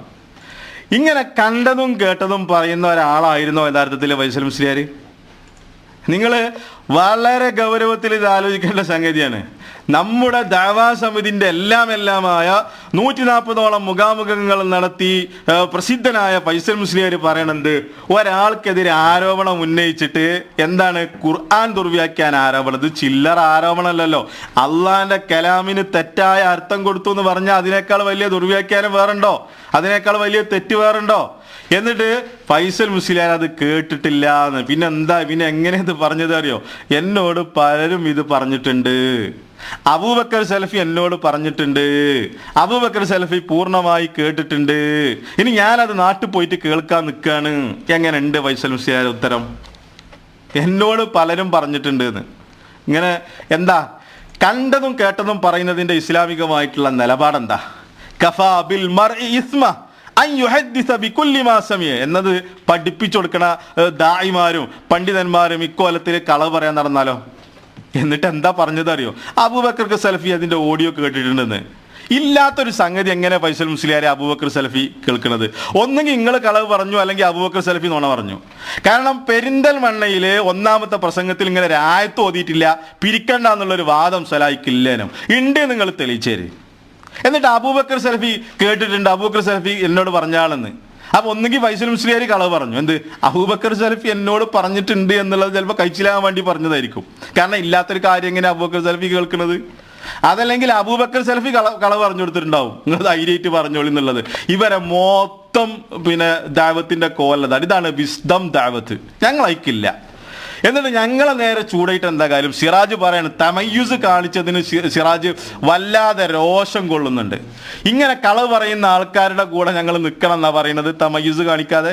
എന്താ നിങ്ങൾ മനസ്സിലാക്കിക്കുന്നത്? ഇങ്ങനെയുള്ള ആൾക്കാരെ കൂടെ ഞങ്ങൾ നിൽക്കണമെന്നോ? എന്നിട്ട് തമയ്യുസ് കാണിക്കണം എന്ന് പറഞ്ഞ് ഞങ്ങളെ നേരെ ചൂടായിട്ട് എന്താ കാര്യം? ഞങ്ങളോട് ദേഷ്യപ്പെട്ടിട്ട് എന്താ കാര്യം? ഇക്കോലത്തിൽ ഇവിടെ പെരിന്തൽമണ്ണയിൽ അങ്ങനെ അത് പ്രസംഗിച്ചിട്ടില്ല. ആദ്യത്തെ പ്രസംഗത്തിൽ പിന്നെ എങ്ങനെ അതിൻ്റെ ഓഡിയോ ഉണ്ടാകുക? ഏതായാലും ഇവിടെ ചെറിയൊരു ഫൈസൽ മുസ്ലിയാരെ വെല്ലുവിളിക്കൊന്നുമല്ല, ഫൈസൽ മുസ്ലിയാർ പറഞ്ഞല്ലോ അതിൻ്റെ ഓഡിയോ ഉണ്ട് എന്നുള്ളത്. ഫൈസൽ മുസ്ലിയാർക്ക് തിരക്കായിരിക്കും, നിങ്ങൾ ഖത്തറിലെ ആൾക്കാരോടൊന്ന് വിളിച്ച് പറയും ആ ഓഡിയോ ഒന്ന് ഇടാൻ. ആ ഓഡിയോ നിങ്ങൾ കൊണ്ടുവരും, വാട്സപ്പിൽ ഒന്ന് അയച്ചു തന്നാൽ മതി. ഖത്തറത്തെ ആൾക്കാർക്ക് നമ്മുടെ നമ്പറൊക്കെ അറിയാലോ. ഓഡിയോ ഉണ്ട് നിങ്ങൾ പറഞ്ഞല്ലോ, ആ ഓഡിയോ സക്കരിയ സലാഹി പെരിന്തൽമണ്ണയിലെ ആദ്യ പ്രസംഗത്തിൽ പിരിവ് പാടില്ല എന്ന് പറയാൻ ലാ അസ്അലുക്കും അലൈഹി മിൻ അജ്ർ എന്ന ആയത്തോതി എന്നതിന്റെ ഓഡിയോ ഉണ്ട് എന്നുള്ളത് ഫൈസൽ മുസ്ലിയാർ പറഞ്ഞല്ലോ. അബൂബക്കർ സലഫി അത് കേട്ടു എന്നും പറഞ്ഞല്ലോ, പലരും എന്നോട് പറഞ്ഞു എന്നും പറഞ്ഞല്ലോ. അതുകൊണ്ട് ആ ഓഡിയോ നിങ്ങൾ കാണിച്ചു തരണം. എന്നിട്ട് 100 കണക്കിന് അങ്ങനെ ഒരു ആയത്തൊന്നും പെരിന്തൽമണ്ണ ഓതിയിട്ടില്ല ഫൈസൽ മുസ്ലിയാരെ. എന്താണ് ഇങ്ങനെ ആളുകൾക്കിടയിൽ ഇക്കൊലത്തിലുള്ള ചോറാണ് നിങ്ങൾ വിളമ്പണതെങ്കിൽ ആ ചോറ് നിങ്ങൾ വിഷമുള്ള ചോറാണത്. ആ ചോറ് തിന്നുള്ള ആൾക്കാരുടെ സ്ഥിതി എന്താവും നിങ്ങളൊന്ന് ആലോചിച്ച് നോക്കുകയാണെങ്കിൽ. ഇതാണ് നിങ്ങൾ വിളമ്പണ ചോറിൻ്റെ കോലെങ്കിൽ നിങ്ങളൊന്ന് ആലോചിച്ച് നോക്കി. എന്നിട്ട് 100 കണക്കിന് ആളുകളെ പ്രവർത്തകരെ വിളിച്ചു കൂട്ടിയിട്ടാണ് ഈ കളവ് പറയുന്നത്. ലാ അസ്അലുക്കും അലൈഹി മിൻ അജ്ർ എന്നുള്ള ആയത്ത് പിരിവുമായിട്ട് ബന്ധപ്പെട്ട വിഷയങ്ങളൊക്കെ ഷെയ്ഖ് മുഖബിലിൻ്റെ പിന്നെ റഹ്മത്തുള്ളാഹി അലൈഹിയുടെ പിന്നെ ദമ്മുൽ മസല എന്ന ഗ്രന്ഥത്തിൽ അത് വിശദമായിട്ട് പറയുന്നുണ്ട്. ഇവിടെ പറഞ്ഞതൊക്കെ തെറ്റാ. പെരിന്തൽമണ്ണയിൽ ആദ്യ പ്രസംഗത്തിൽ അങ്ങനെ ഒരു ആയത്ത് ഓതിയിട്ടില്ല. പിരിവ് പാടില്ല എന്നുള്ളൊരു വാദം സലായിക്കില്ലേനും, അപ്പം ഈ രൂപത്തിൽ ഇതെന്താ അറിയോ, ഫൈസൽ മുസ്ലിയാരെ പോലെ ഒരാളിത് പറഞ്ഞാൽ ജനങ്ങളത് വിശ്വസിക്കാതിരിക്കോ? ഇവിടെ ഒരു സംശയം തോന്നുകയാണ്, സംഘടനക്ക് വേണ്ടി കളവ് പറയൽ ജായിസ് ആകുമോ എന്നുള്ളത് തോന്നിപ്പോവുകയാണ്. വെറുതെ അല്ല പണ്ഡിതന്മാർ പറഞ്ഞത്, സംഘടനക്ക് ഷർത്തുകൾ വെക്കണമെന്ന് പണ്ഡിതന്മാർ പറയാനുള്ള കാര്യം വെറുതെ അല്ല. ഇക്കോലത്തിൽ ഇത് പറയാൻ നിൽക്കുകയാണെങ്കിൽ എന്താ ചെയ്യുക ഈ രൂപത്തിൽ? അപ്പം നമ്മളൊക്കെ ഫൈസൽ മുസ്ലിയാരെ കുറിച്ച് മനസ്സിലാക്കിയിട്ടുള്ള അതാണ്, വളരെയധികം പക്വതയോടുകൂടി സംസാരിക്കുന്ന ആള് എന്നുള്ള രൂപത്തിലാണ്. ഇനി സിറാജിനോടൊരു ചോദ്യം ചോദിക്കട്ടെ. സിറാജ് പറയുന്നുണ്ട് ഞങ്ങൾക്ക് ആദർശത്തിന് വ്യതിയാനമില്ല, ഞങ്ങൾക്ക് നിലപാടുകളിൽ വ്യതിയാനമില്ല, ഞങ്ങൾക്ക് ഉസൂലുകളിൽ വ്യതിയാനമുണ്ടോ, ഞങ്ങൾക്ക് നിലപാടുകളിൽ വ്യതിയാനമുണ്ടോ, എന്തിനാണ് ഞങ്ങൾക്ക് വ്യതിയാനം ചൂണ്ടിക്കാണിച്ചു തന്നാൽ തിരുത്താൻ തയ്യാറാണ്. ഞാൻ ചോദിക്കട്ടെ, ഈ പറഞ്ഞത് എന്തിലുള്ള വ്യതിയാനാണ് സിറാജെ? ഇങ്ങനെ ഒരാളെക്കുറിച്ച് ഖുർആനിൻ്റെ ആയത്തിന് തെറ്റായ അർത്ഥം കൊടുത്തു അല്ലെങ്കിൽ ദുർവ്യാഖ്യാനിച്ചു എന്ന് പറയുന്നത് അതെന്തായാലും വ്യതിയാനമാണല്ലോ. ഇങ്ങനെ പറയുന്ന ആളുകളിൽ നിന്ന് ഇൽമു സ്വീകരിക്കാൻ പാടുണ്ടോ? ഇനി ഇതല്ല, ഇനി വേറെ രസം എന്താരോ, നമ്മളെ ദുർവ്യാഖ്യാനിച്ചു എന്നൊന്നും പറയുന്നില്ല. ഫൈസൽ മുസ്ലിയാരുടെ ഒരു ചോദ്യം അങ്ങോട്ട് ചോദിക്കുകയാണ്. ഏത് ഫൈസൽ മുസ്ലിയാർ ഉലുൽ അംറിനെ വിശദീകരിക്കുന്ന സന്ദർഭത്തിൽ സംഘടനാ നേതാക്കളും ഉലുൽ അംറിൽ പെടും എന്ന് പറഞ്ഞ് വിശദീകരിക്കുന്ന സന്ദർഭത്തിൽ ഫൈസൽ മുസ്ലിയാർ ഒരു കാര്യം പറഞ്ഞിട്ടുണ്ട്. അതിൻ്റെ തെളിവൊന്ന് ഫൈസൽ മുസ്ലിയാർ കൊണ്ടുവരുമോ? ഇപ്പോൾ സലാഹി ദുർവ്യാഖ്യാനിച്ചു എന്നാണല്ലോ, അതിൻ്റെ കോലാണ് ഇപ്പോൾ കണ്ടത്. ഇനി അങ്ങോട്ടൊരു ചോദ്യം, നിങ്ങൾ പറഞ്ഞു എന്ത് ഉലുൽ അംറിൽ സംഘടനാ നേതാക്കന്മാർ പെടും, ഒരു സ്ഥാപനത്തിൻ്റെ മേധാവികൾ, അതേപോലെ തന്നെ ഒരു സ്ഥാപനത്തിൻ്റെ അധികാരികൾ, അതിൻ്റെ നേതൃത്വം ഏറ്റെടുക്കുന്ന ആളുകൾ, ഇവരൊക്കെ ഉലുൽ അംറിൽ പെടും എന്ന് പറഞ്ഞു. അപ്പോൾ അതിൻ്റെ ഒരു രണ്ടാമതൊരു ചോദ്യം ചോദിച്ചു, അതിന് തെളിവുണ്ടോ എന്ന് ചോദിച്ചു. എന്തിന്? സംഘടനാ നേതാക്കന്മാരൊക്കെ ഇസ്ലാഹി സെന്ററിന്റെ ഭാരവാഹികളൊക്കെ ഉലുൽ അംറിൽ പെടുമെന്ന് പറഞ്ഞപ്പോൾ രണ്ടാമതൊരു ചോദ്യം ചോദിച്ചു, എന്ത്? അതിൻ്റെ തെളിവുണ്ടോ എന്നൊരു ചോദ്യം. ആ ചോദ്യം അതിന് ഫൈസൽ മുസ്ലിയാർ കൊടുക്കുന്ന ഉത്തരം ഒന്ന് കേട്ടോളൂ. പറയപ്പെട്ട തഫ്സീർ ഒരുപാട് തഫ്സീറുകളുണ്ട് എന്നാണ് ഇന്നലെ പറഞ്ഞത്. അപ്പോൾ അത് ഏകദേശം എല്ലാ തഫ്സീറുകളും അമാനി മൗലവി തന്നെ വിശദമായിട്ടത് ഈ ആയത്തിൽ വിശദീകരിച്ച് കൊടുത്തിട്ടുണ്ട്. അമാനി പരിഭാഷയിൽ തന്നെ ഈ ഒരു ആയത്തിൽ എന്ന ആയത്തിൽ ഈ ഉദുൽ അംറിൻ ആരൊക്കെ വരും എന്ന് വളരെ വിശദമായിട്ട് അമാനി മൗലവി മുൻകാല തഫ്സീറുണ്ട്, അതേപോലെ റാസിയിലുണ്ട്, ഖുർത്തുബിയിലുണ്ട്. ഏകദേശം ഒട്ടുമിക്ക തഫ്സീറിലും ആ പറയപ്പെട്ട വിശദീകരണമൊക്കെ വരുന്നുണ്ട്. മാത്രവുമല്ല ഈ ഉദുൽ അംർ പിന്നെ ആലിമീങ്ങളാണ് എന്ന് വിശദീകരിച്ച സഹാബിമാർ വരുന്നുണ്ട്. അപ്പോൾ എത്ര ഈസി ആയിട്ടാണ് ഫൈസൽ മുസ്ലിയാർ മറുപടി വരുന്നത്. എന്താ ചോദ്യം? അങ്ങനെ ഏതെങ്കിലും തഫ്സീറുകളിൽ പറഞ്ഞിട്ടുണ്ടോ എന്നുള്ളതാ. അപ്പോൾ വൈസൽ മുസ്ലിയാർ പറഞ്ഞു ഒരുപാട് തഫ്സീറുകൾ അതിലുണ്ട്, എന്നിട്ട് പറഞ്ഞു അമാനി മൗലവിന്റെ തഫ്സീറിൽ അത് വിശദമായിട്ട് പറഞ്ഞിട്ടുണ്ട് എന്നുള്ളതാണ്. അമാനി മൗലവിന്റെ തഫ്സീർ അല്ലല്ലോ ആദ്യം പറഞ്ഞു കൊടുക്കേണ്ടത്. അപ്പോൾ ചോദ്യകർത്താവ് വിട്ടില്ല, വൈസൽ മുസ്ലിയാർ അയിമ കഴിച്ചിലാകാ അയിമ രക്ഷപ്പെടാന്നുള്ളതാണ് വിചാരിച്ചത്. അമാലിന്റെ തഫ്സീറിൽ പറഞ്ഞിട്ടുണ്ട് എന്ത്, സംഘടനാ നേതാക്കളൊക്കെ ഉലുൽ അംറിൽ പെടും. അത് നമ്മുടെ ഒന്നാമത്തെ CD അത് വിശദീകരിച്ചിട്ടുണ്ട്, അതിലേക്ക് ഇപ്പോൾ പോകുന്നില്ല. അപ്പോൾ ചോദ്യകർത്താവ് വീണ്ടും എടുത്തു ചോദിച്ചു, അത് അമാനി മൗലവിന്റെ തഫ്സീർ അവിടെ കട്ടെ, പൂർവ്വകാല തഫ്സീറുകളിൽ ആരെങ്കിലും പറഞ്ഞിട്ടുണ്ടോ? അപ്പോൾ അതാ വൈസൽ മുസ്ലിയാരെ മറുപടി ഇബ്നു കസീറിലുണ്ട്, റാസിയിലുണ്ട്, ഖുർത്തുബിയിലുണ്ട്. ഇതാണ് വൈസൽ മുസ്ലിയാരുടെ മറുപടി. വൈസൽ മുസ്ലിയാരോട് ചോദിക്കട്ടെ, ഒന്ന് ജബ്ബാർ മദീനി പറഞ്ഞത് 100 കൊല്ലമായിട്ടേ സംഘടന ഉണ്ടായിട്ടുള്ളൂ എന്നുള്ളതാ.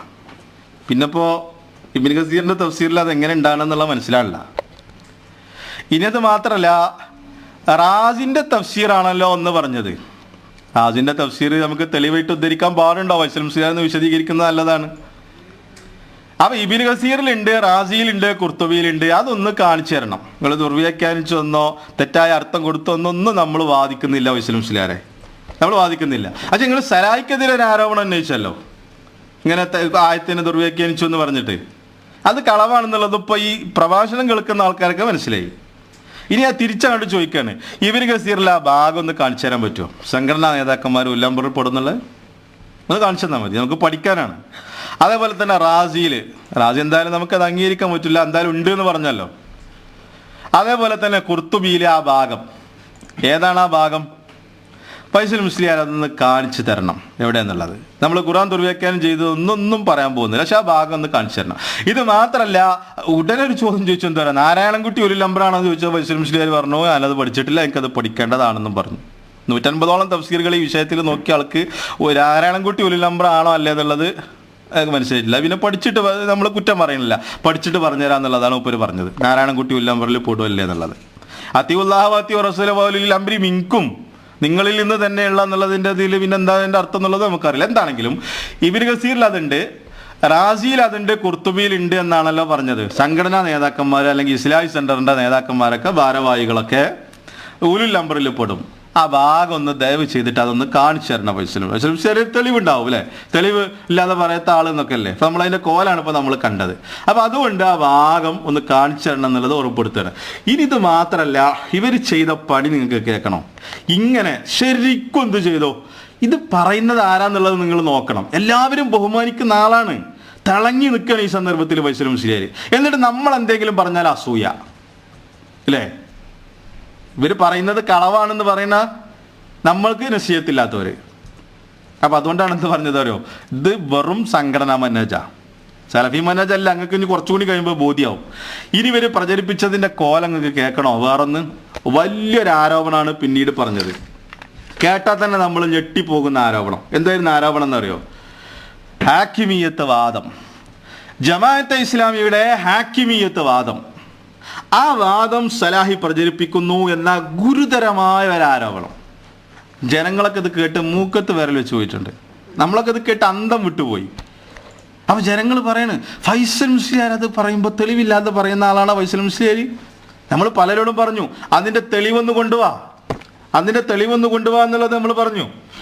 അപ്പോൾ ഹാക്കിമീയത്ത് വാദം സക്കരിയ സലാഹി കൊണ്ടുവരുന്നു.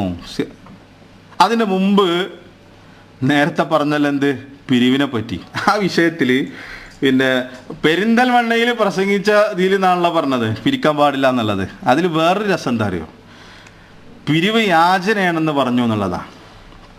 പിരിവ് യാചനയാണ് എന്ന് പറഞ്ഞു. അത് ആരാ പ്രസംഗിക്കണ അറിയങ്ങൾ? ഇത് വേറെ എന്താ വെച്ചാൽ ഇവർ മീറ്റിംഗ് കൂടിയിട്ട് തീരുമാനിച്ചിട്ടാണ് നമുക്കിത് രണ്ടാക്കണം എന്നുള്ളത്. പിന്നെ നമ്മൾ ഒന്നാക്കാൻ തീരുമാനിച്ചപ്പോൾ അത് നടക്കുമോ? നടക്കൂലല്ലോ. പിരിവ് യാചനയാണ്. അത് പ്രസംഗിക്കുന്നത് ആരാ അറിയോ? അത് പ്രസംഗിക്കുന്നത് സിറാജുൽ ഇസ്ലാമാണ്. പിരിവ് യാചനയാക്കിയിട്ടുണ്ട് സക്കരിയ സലാഹി എന്നുള്ളത്. ആ ക്ലിപ്പുകളൊന്ന് കേട്ടോളൂ. എന്തിനാണ്? ഇതൊക്കെ സാമ്പിളുകൾ മാത്രമാണ്. ഇതൊക്കെ സാമ്പിളുകൾ മാത്രമാണ്. എന്തിന്?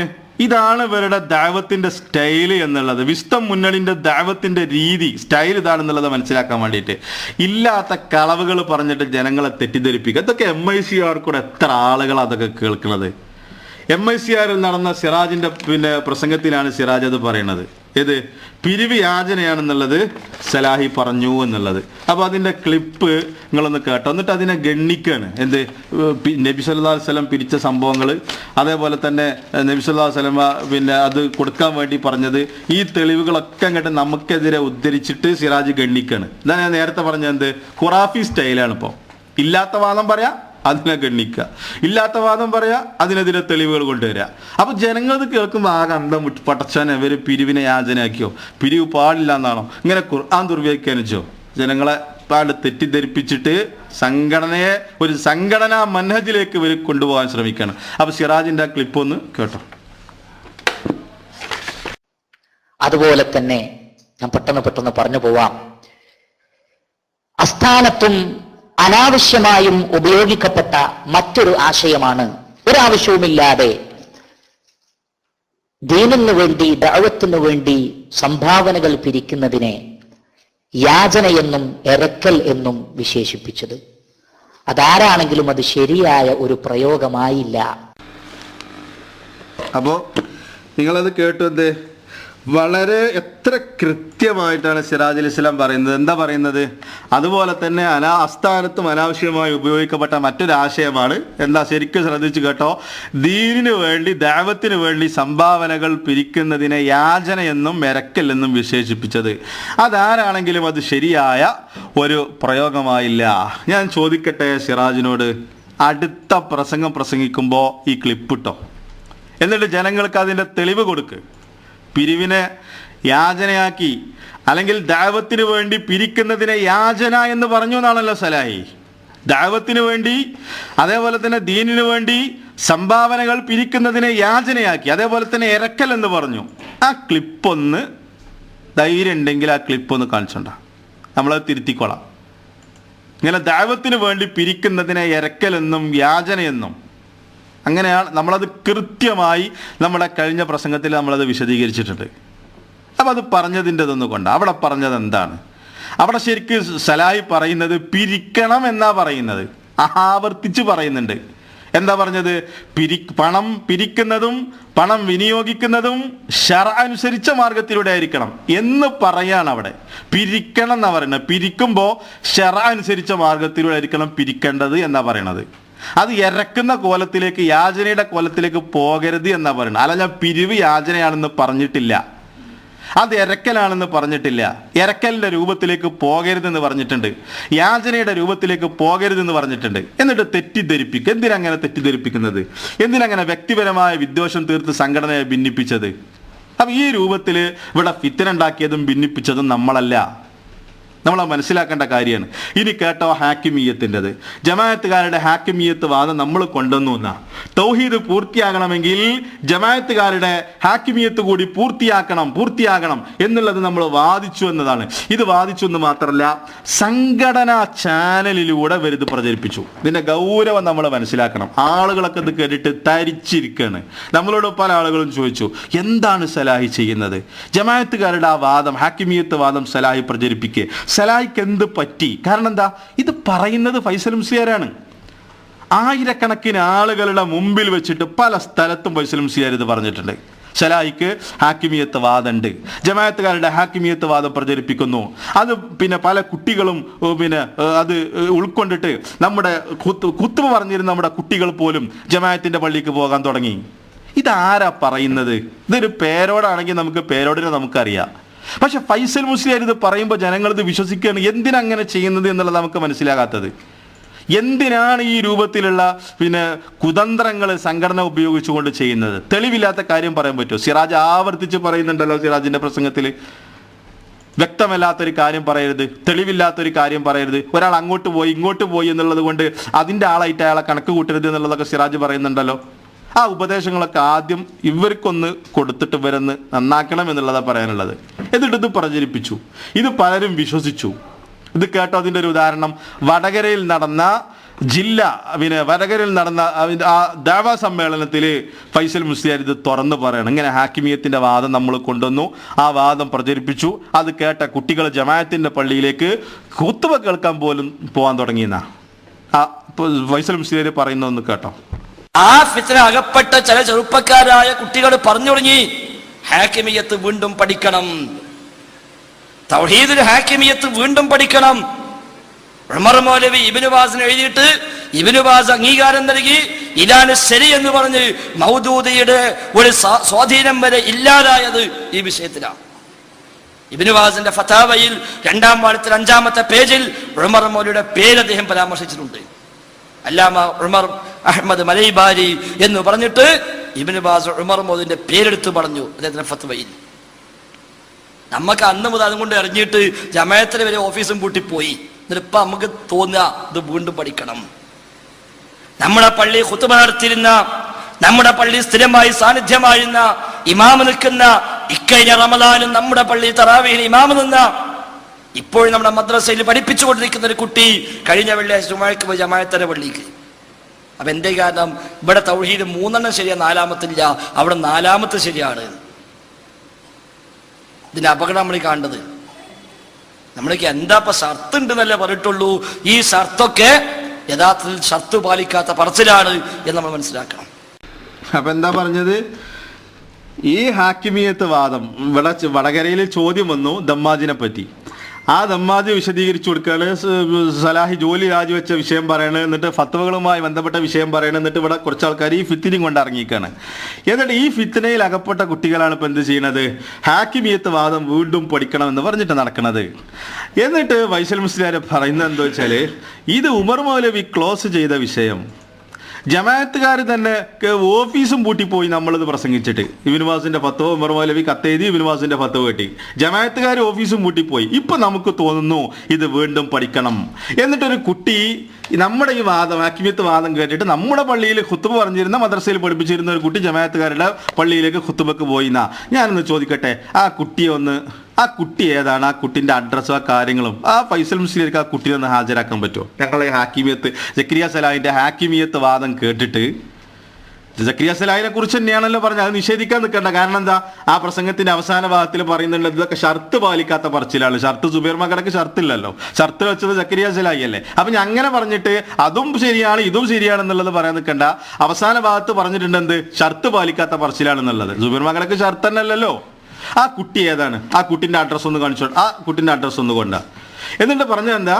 ജമാഅത്തുകാർ തന്നെ പൂട്ടിപ്പോയിട്ടുണ്ട്, നമ്മളത് വീണ്ടും പഠിക്കണം എന്ന് പറഞ്ഞിട്ട് നടക്കാനാ.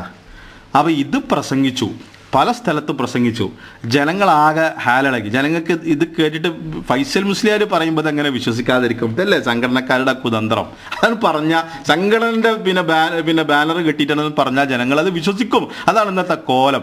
അതുകൊണ്ടാണ് ഈ പ്രസംഗം കേൾക്കുന്ന ആൾക്കാരോട് വീണ്ടും പറയട്ടെ, ഞാൻ പറയുന്നതിൽ ഹക്കുണ്ടോന്നോ, ഹക്കുണ്ടോ മനസ്സിലാക്കിക്കോ. നമുക്ക് ഏതായാലും മെമ്പർഷിപ്പ് വന്നിട്ട് നിങ്ങൾ ഇങ്ങോട്ട് പോരുന്നായിട്ട് ഞങ്ങൾക്ക് കൂട്ടിക്കൊണ്ടുവരാനൊന്നും വേറെ സംഘടനയും വേറൊന്നും നമ്മൾ ഉണ്ടാക്കിയിട്ടില്ല. വിഷയം മനസ്സിലാക്കിയിട്ട് ശരിയായ സലഫിയത്ത് ഇതിനനുസരിച്ചിട്ട് ജീവിക്കണം എന്ന ആഗ്രഹമുള്ള ആളുകൾ ഈ ഹക്ക് മനസ്സിലാക്കിയിട്ട് അതിൻ്റെ കൂടെ നിന്നോ എന്നുള്ളതാണ് സാന്ദർഭികമായിട്ട് പറയുള്ളത്. അങ്ങനെ ഇത് പ്രചരിപ്പിച്ചു എന്ന് മാത്രമല്ല, പലരും ഖത്തറിൽ പോലും നമ്മളോട് പലരും ചോദിച്ചു, ഇതെന്താ സലാഹി ജമാഅത്തിന്റെ ഹാക്ക് ജമാഅത്തിലേക്ക് പോയി എന്നാണല്ലോ പറയുന്നത്. ഇവർ പറയുന്നത് തന്നെ വിരോധമാണ്. കുറച്ച് ആദ്യം പറഞ്ഞു സാജിദിന്റെ കൂടെയാണ് കുറേ കാലം, പിന്നെ ഇപ്പോൾ പറയുന്നത് ജമാഅത്തിന്റെ ഹാക്കിമിയത്ത് വാദം പ്രചരിപ്പിക്കുകയാണ്. ഇങ്ങനെ എന്തൊക്കെയാണോ തോന്നുന്നത് അതൊക്കെ വിളിച്ചിട്ട് പറയണം. അപ്പൊ ഇതിൽ ഇനി രസം എന്താ അറിയോ? നേരത്തെ പിരിവിനെ പറ്റി പറഞ്ഞതുപോലെ ഇത് ജനങ്ങൾക്കിടയിൽ പ്രചരിപ്പിച്ചപ്പോൾ ഇനി നന്നായിട്ട് മനസ്സിലാക്കിക്കോ പോയിന്റ്. നേരത്തെ നമ്മൾ പറഞ്ഞല്ലോ, നേരത്തെ ഒരു പോയിന്റ് പറഞ്ഞല്ലോ, പിരിവുമായിട്ട് ബന്ധപ്പെട്ട ചോദ്യങ്ങളും ഉത്തരങ്ങളും. പിന്നെ ഓഡിയോ ഉണ്ട് എന്നാ പറഞ്ഞത്. പിന്നെ ഓഡിയോ അല്ല, മുപ്പരത് കേട്ടിട്ട് പോലില്ല, നാട്ടിൽ പോയിട്ട് കേൾക്കാതിരിക്കുകയാണ് എന്നുള്ളത്. എത്ര സ്ഥലത്ത് വൈസൽ മുസ്ലിയാർ പറഞ്ഞു, മുപ്പരതിന്റെ ഓഡിയോനെ കേട്ടിട്ടില്ല. കേട്ട് പറയണത് ഞാൻ നാട്ടിൽ പോയിട്ട് കേൾക്കാണ്. എത്ര സ്ഥലത്ത് പറഞ്ഞു.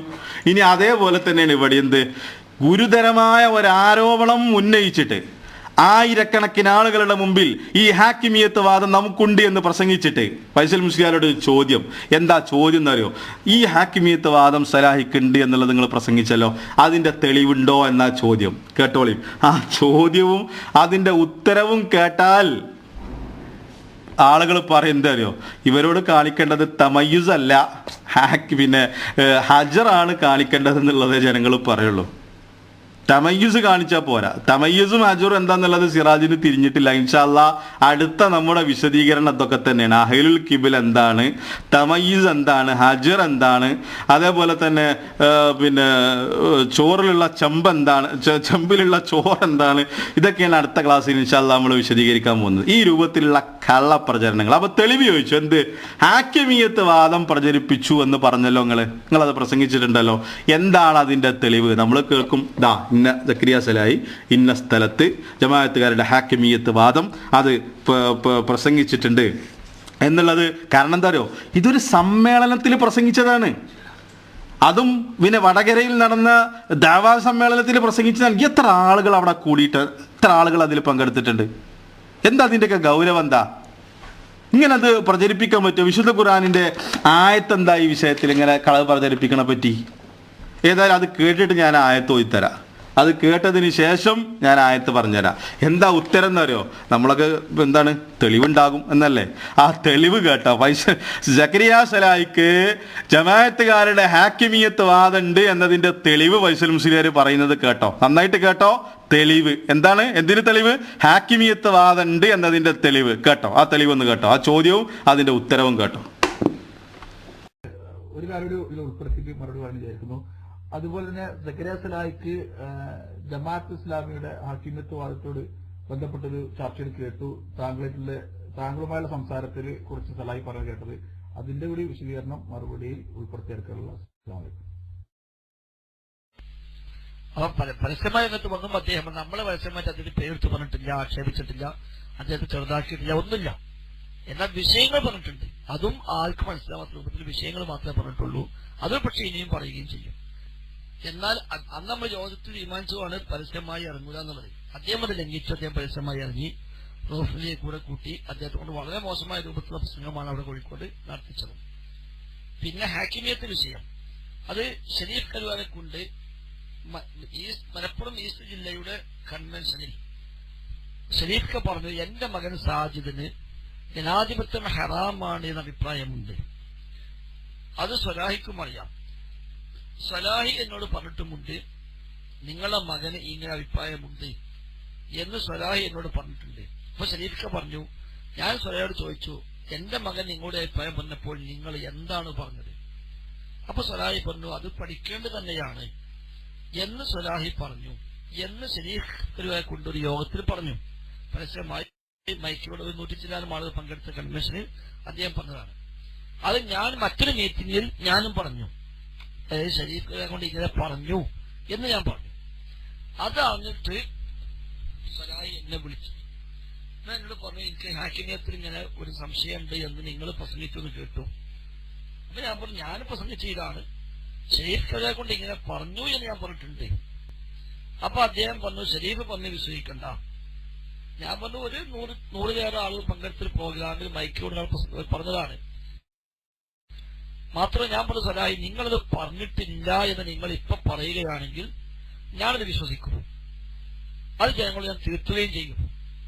അപ്പോഴും അദ്ദേഹം പറഞ്ഞു, ഷരീഫിന് പല ഉദ്ദേശം ഉണ്ടാകുമ്പോൾ അതൊന്നും കാര്യമാക്കണ്ട, ഞാൻ അത് പോട്ടെ, നിങ്ങളത് പറഞ്ഞിട്ട് നിങ്ങളിപ്പോ പറഞ്ഞോളൂ, ഞാൻ പറഞ്ഞിട്ട് ഞങ്ങൾ പറഞ്ഞാൽ മതി, ഞാൻ വിശ്വസിച്ചോളാം. അപ്പൊ അദ്ദേഹം പറഞ്ഞു, ഞാൻ പറഞ്ഞിട്ടുണ്ട്, പക്ഷെ പറഞ്ഞത് അങ്ങനെയല്ല പറഞ്ഞു. പിന്നെ എങ്ങനെയാണ്? അപ്പൊ അദ്ദേഹം പറഞ്ഞു, ഗൾഫ് നാട്ടിലെ പണ്ഡിതന്മാരൊക്കെ പറയുന്ന ഹാക്കിമിയത്തും നമ്മൾ പറയുന്ന ഹാക്കിമിയത്തും തമ്മിൽ വ്യത്യാസമുണ്ട് എന്ന് പറഞ്ഞപ്പോഴാണ് ഞാൻ പറഞ്ഞത് അത് പഠിക്കേണ്ടതാണ്. എന്ന് അദ്ദേഹം ചോദിച്ചു. പിന്നെ മുഖാമുഖം നടത്തുമ്പോൾ ജമാഅത്തെ ഇസ്ലാമിയുമായി ബന്ധപ്പെട്ട വിഷയം ചോദ്യം വന്നാൽ നിങ്ങൾക്കത് അറിയാത്ത ഭാഗമാണെങ്കിൽ നിങ്ങൾ എന്താണ് പറയുക? ഞാൻ ആ വിഷയം പഠിക്കണമെന്ന് പറയില്ലേ? നമ്മൾ തീർച്ചയായും പറയും. അപ്പൊ അത്രേ ഇതുള്ളൂ. നമ്മൾ നോക്കി അർത്ഥ ഉദ്ദേശമുള്ളൂ എങ്കിൽ തകരാറില്ല, ആക്ഷേപിക്കാൻ വകുപ്പുമില്ല എന്ന് ഞാൻ അദ്ദേഹത്തോട് പറയുകയും ചെയ്തു. അല്ലാതെ എനിക്കും ഹാക്കിമിയത്ത് പഠിക്കണം ഞാൻ പറഞ്ഞതല്ല. അതിപ്പോ ഇത് മാത്രമല്ല, ഇപ്പൊ ഖുറാഫി വിഷയം ചോദ്യം വന്നാലും നമുക്ക് അറിയില്ല, നമ്മൾ എന്താ പറയാ, എനിക്കറിയില്ല, പഠിച്ചു പറയാന്ന് പറയും, അത്രേ ഉള്ളൂ. അതതിന്റെ ഫുറൂഇയ വിഷയങ്ങളാണ്. അപ്പൊ ഇത് അതാണ് വിഷയം. സലാഹി പറഞ്ഞിട്ടുണ്ട്, പിന്നെ ഇങ്ങനെ അപ്പുറം പറയേണ്ട ആവശ്യമില്ല. അദ്ദേഹം പറഞ്ഞു, ഞാൻ ഇത്രേ പറഞ്ഞിട്ടുള്ളൂ എന്ന് പറഞ്ഞു. ഓക്കെ, നമ്മളത് അംഗീകരിച്ചു. അപ്പൊ എന്താ പറഞ്ഞത്? ഇതിന്റെ ഉത്തരം എന്താ? ഉത്തരം, സലാഹി ഹാക്കിമിയത്ത് വാദം പ്രചരിപ്പിക്കുന്നു. അതിൻ്റെ തെളിവുണ്ടോ എന്ന ചോദ്യത്തിന് ഫൈസൽ മുസ്ലിയാരുടെ ഉത്തരങ്ങൾ കേട്ടു. എന്താ തെളിവ് അറിയോ? മലപ്പുറം ഈസ്റ്റ് ജില്ലയുടെ യോഗത്തിൽ 150 ജില്ലയിലെ ആളുകളെ മുന്നിൽ വെച്ച് ഷെരീഫ് കരുവാരക്കുണ്ട് പ്രസംഗിച്ചിട്ടുണ്ട്. ഇതാണ് തെളിവ്. എങ്ങനെയുണ്ട്? ഇതാണ് തെളിവ്. 100 ജില്ലയിലെ ആളുകളുടെ മുന്നിൽ വെച്ചിട്ട് ഷെരീഫ് കരുവാരക്കുണ്ട് അത് പ്രസംഗിച്ചിട്ടുണ്ട്. അപ്പൊ നേരത്തെ നമ്മൾ പിരിവിന്റെ കാര്യം പറഞ്ഞു. അങ്ങനെ പിരിക്കാൻ പാടില്ല എന്ന് പറഞ്ഞ് പെരിന്തൽമണ്ണയിലെ ആദ്യ പ്രസംഗത്തിൽ ആയത്തോതി. അതിനെന്താ തെളിവ്? അബൂബക്കർ സലഫി കേട്ടിട്ടുണ്ട്, എന്നോട് പലരും പറഞ്ഞിട്ടുണ്ട്. ഇപ്പൊ ഹാക്കിമിയത്ത് വാദം സലാഹി പ്രചരിപ്പിക്കുന്നു എന്നതിന്റെ തെളിവെന്താ? ഷെരീഫ് കരുവാരക്കുണ്ട് മലപ്പുറം ഈസ്റ്റ് ജില്ലയുടെ യോഗത്തിൽ വെച്ചിട്ട് അത് പ്രസംഗിച്ചിട്ടുണ്ട് എന്നുള്ളതാ. ഇതാണ് ഇവരുടെ തെളിവിന്റെ കോലം. എന്നിട്ടോ ഇതാണെന്ത്? കളവ് പറഞ്ഞിട്ട് ഇങ്ങനെ സംഘടന വളർത്തണം. കളവ് പറഞ്ഞിട്ട്. ഇതുകൊണ്ടായിരിക്കണം ഷേഖ് മുഖബിൽ അദ്ദേഹം പറഞ്ഞു, എന്താ അറിയോ, ഹിസ്ബിയത്തിന് 4 റുക്കിനുകൾ ഉണ്ടെന്നാ പറഞ്ഞ്. അർക്കാനുൽ ഹിസ്ബിയത്തി സലാസ്, ചിലതിൽ 3 കാണാം, ചിലതിൽ 4 കാണാം. അതിൽ അദ്ദേഹം ഒന്ന് പറഞ്ഞു അൽ ഖദീഫ്, കളവ്, അൽ ഖിദാ, വഞ്ചന, ചതി, തെൽബീസ്. ഇത് 3 ഇവരുടെ ഇതിലുണ്ട്. മറ്റൊരു ഇതിൽ കാണാം മക്കർ. തെൽബീസ് ഉണ്ട്, ഖിദാ ഉണ്ട്, ഖദീബ് ഉണ്ട്. ഇത് അദ്ദേഹം പറഞ്ഞത് വെറുതെ അല്ല, ഇത് ഹിസ്ബിയത്തിന്റെ റുക്കിനുകളാണെന്നുള്ളതാ. ഈ 3 ഇവരുടെ ദാവാ സമിതിക്കാരുടെ പ്രഭാഷണങ്ങളിലുണ്ട്. ഇത് 3. എന്നിട്ട് നിങ്ങളൊന്ന് ആലോചിച്ച് നോക്കണേ, എത്ര സ്ഥലത്താണ് ഫൈസൽ മുസ്ലിയാർ ഇത് പ്രസംഗിച്ചത്. എന്നിട്ട് എത്ര ഈസി ആയിട്ട് പറയണത്, സലാഹി അങ്ങോട്ട് വിളിച്ചു ചോദിച്ചപ്പോൾ പറയണത്, സലാഹി നിങ്ങൾ പറഞ്ഞാൽ ഞാൻ തിരുത്തിക്കോളാന്ന്. എത്ര നല്ല കുട്ടിയാ. അങ്ങോട്ട് വിളിച്ച് ചോദിക്കാണ്. നാട് നീളത് പ്രചരിപ്പിച്ചിട്ട് സലാഹിനോട് ഇത് ചോദിച്ചിട്ടില്ല, സലാഹി പറഞ്ഞിട്ടുണ്ടോ എന്നുള്ളത്. എന്നിട്ട് സലാഹി അങ്ങോട്ട് വിളിച്ചു ഇത് പ്രചരിപ്പിക്കുന്നു എന്ന് കേട്ടപ്പോൾ, ഇല്ലാത്ത വാദം പ്രചരിപ്പിക്കുന്നു എന്ന് കേട്ടപ്പോൾ സലാഹി അങ്ങോട്ട് വിളിച്ചപ്പോൾ ഫൈസൽ മുസ്ലിയാർ പറയണ്, സലാഹി നിങ്ങൾ പറയുകയാണെങ്കിൽ ഞാനത് തിരുത്തി കൊടുത്താളാന്ന്. എത്ര നല്ല കുട്ടിയില്ലേ. വിളിച്ച് ചോദിച്ചപ്പോൾ ഞാൻ തിരുത്തിക്കോളാന്ന്. ഫൈസൽ മുസ്ലിയാരെ ഒരു കാര്യം പറയുന്നതിൻ്റെ മുമ്പ് അത് ഉറപ്പുവരുത്തണ്ടേ? നമ്മളൊക്കെ മുസ്ലിങ്ങളല്ലേ. ഇതൊക്കെ സംഘടനയ്ക്ക് വേണ്ടി ഈ രൂപത്തിലുള്ള കളവുകൾ പ്രചരിപ്പിക്കാൻ പറ്റുമോ? എന്നിട്ട് ഫൈസൽ മുസ്ലിയാരൻ എന്ത് പറഞ്ഞു? ഫൈസൽ മുസ്ലിയാരനെ പറഞ്ഞു, ഷെരീഫ് കേട്ടിട്ട് ഞാനത് പറഞ്ഞതാണ്. അപ്പോൾ സലാഹി വിളിച്ചു പറഞ്ഞപ്പോൾ എന്തായി? ഷെരീഫ് പറഞ്ഞതുപോലെയല്ല കാര്യം. പിന്നെ സാജിദ് എന്നോട് പറഞ്ഞ എന്താ, നമ്മൾ ജമാഅത്ത് ഇസ്ലാമിക്കാരെ വിമർശിച്ചപ്പോൾ പലതും പറഞ്ഞു പോയിട്ടുണ്ട്. ലോകത്തുള്ള സലഫി പണ്ഡിതന്മാർ പറഞ്ഞ പിന്നെ കോലത്തിലല്ല ഇവിടെ നമ്മൾ പറയുന്നത്. അപ്പോൾ അഭിപ്രായ വ്യത്യാസമുണ്ട് ഈ വിഷയത്തിൽ, അത് ഞാൻ പഠിക്കണം എന്നാണ് പറഞ്ഞത് എന്ന് ഫൈസൽ മുസ്ലിയാരോട് സലാഹി വിശദീകരിച്ചു കൊടുത്തപ്പോൾ ഈ കളവ് എന്തായിരുന്നാലും അത് കളവാണ്. വടകരയിലെ പ്രസംഗങ്ങൾ കേട്ടല്ലോ, വടകരയിൽ നടന്ന ഫൈസൽ മുസ്ലിയാരുടെ പ്രസംഗം കേട്ടല്ലോ. എന്താ പറഞ്ഞത്? ഹാക്കിമിയത്ത് പഠിക്കണം എന്ന് പറഞ്ഞിട്ട് കുറച്ച് ആളുകൾ രംഗത്ത് വന്നിരിക്കുന്നു. ജമാഅത്തുകാർ വരെ പൂട്ടിപ്പോയി, വീണ്ടും ഇത് പഠിക്കണം എന്ന് പറഞ്ഞിട്ട് വന്നിരിക്കുന്നു.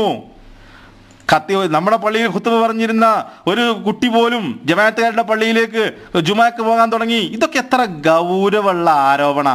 എന്നിട്ട് സക്കരിയ സലാഹി അങ്ങോട്ട് വിളിച്ചപ്പോൾ പറയണ ഈസി ആയിട്ട്, നിങ്ങളങ്ങനെ പറഞ്ഞിട്ടില്ലെങ്കിൽ ഞാനത് തിരുത്തിക്കോളാന്ന്. ഇതൊക്കെ ദീന് കൊണ്ടെന്താ കളിക്കുക? അള്ളാന്റെ ദീനുകൊണ്ട് കളിക്കാണോ? ഒരാളെ കുറിച്ച് ഇല്ലാത്ത ആരോപണം പിന്നെ പ്രചരിപ്പിച്ചിട്ട്.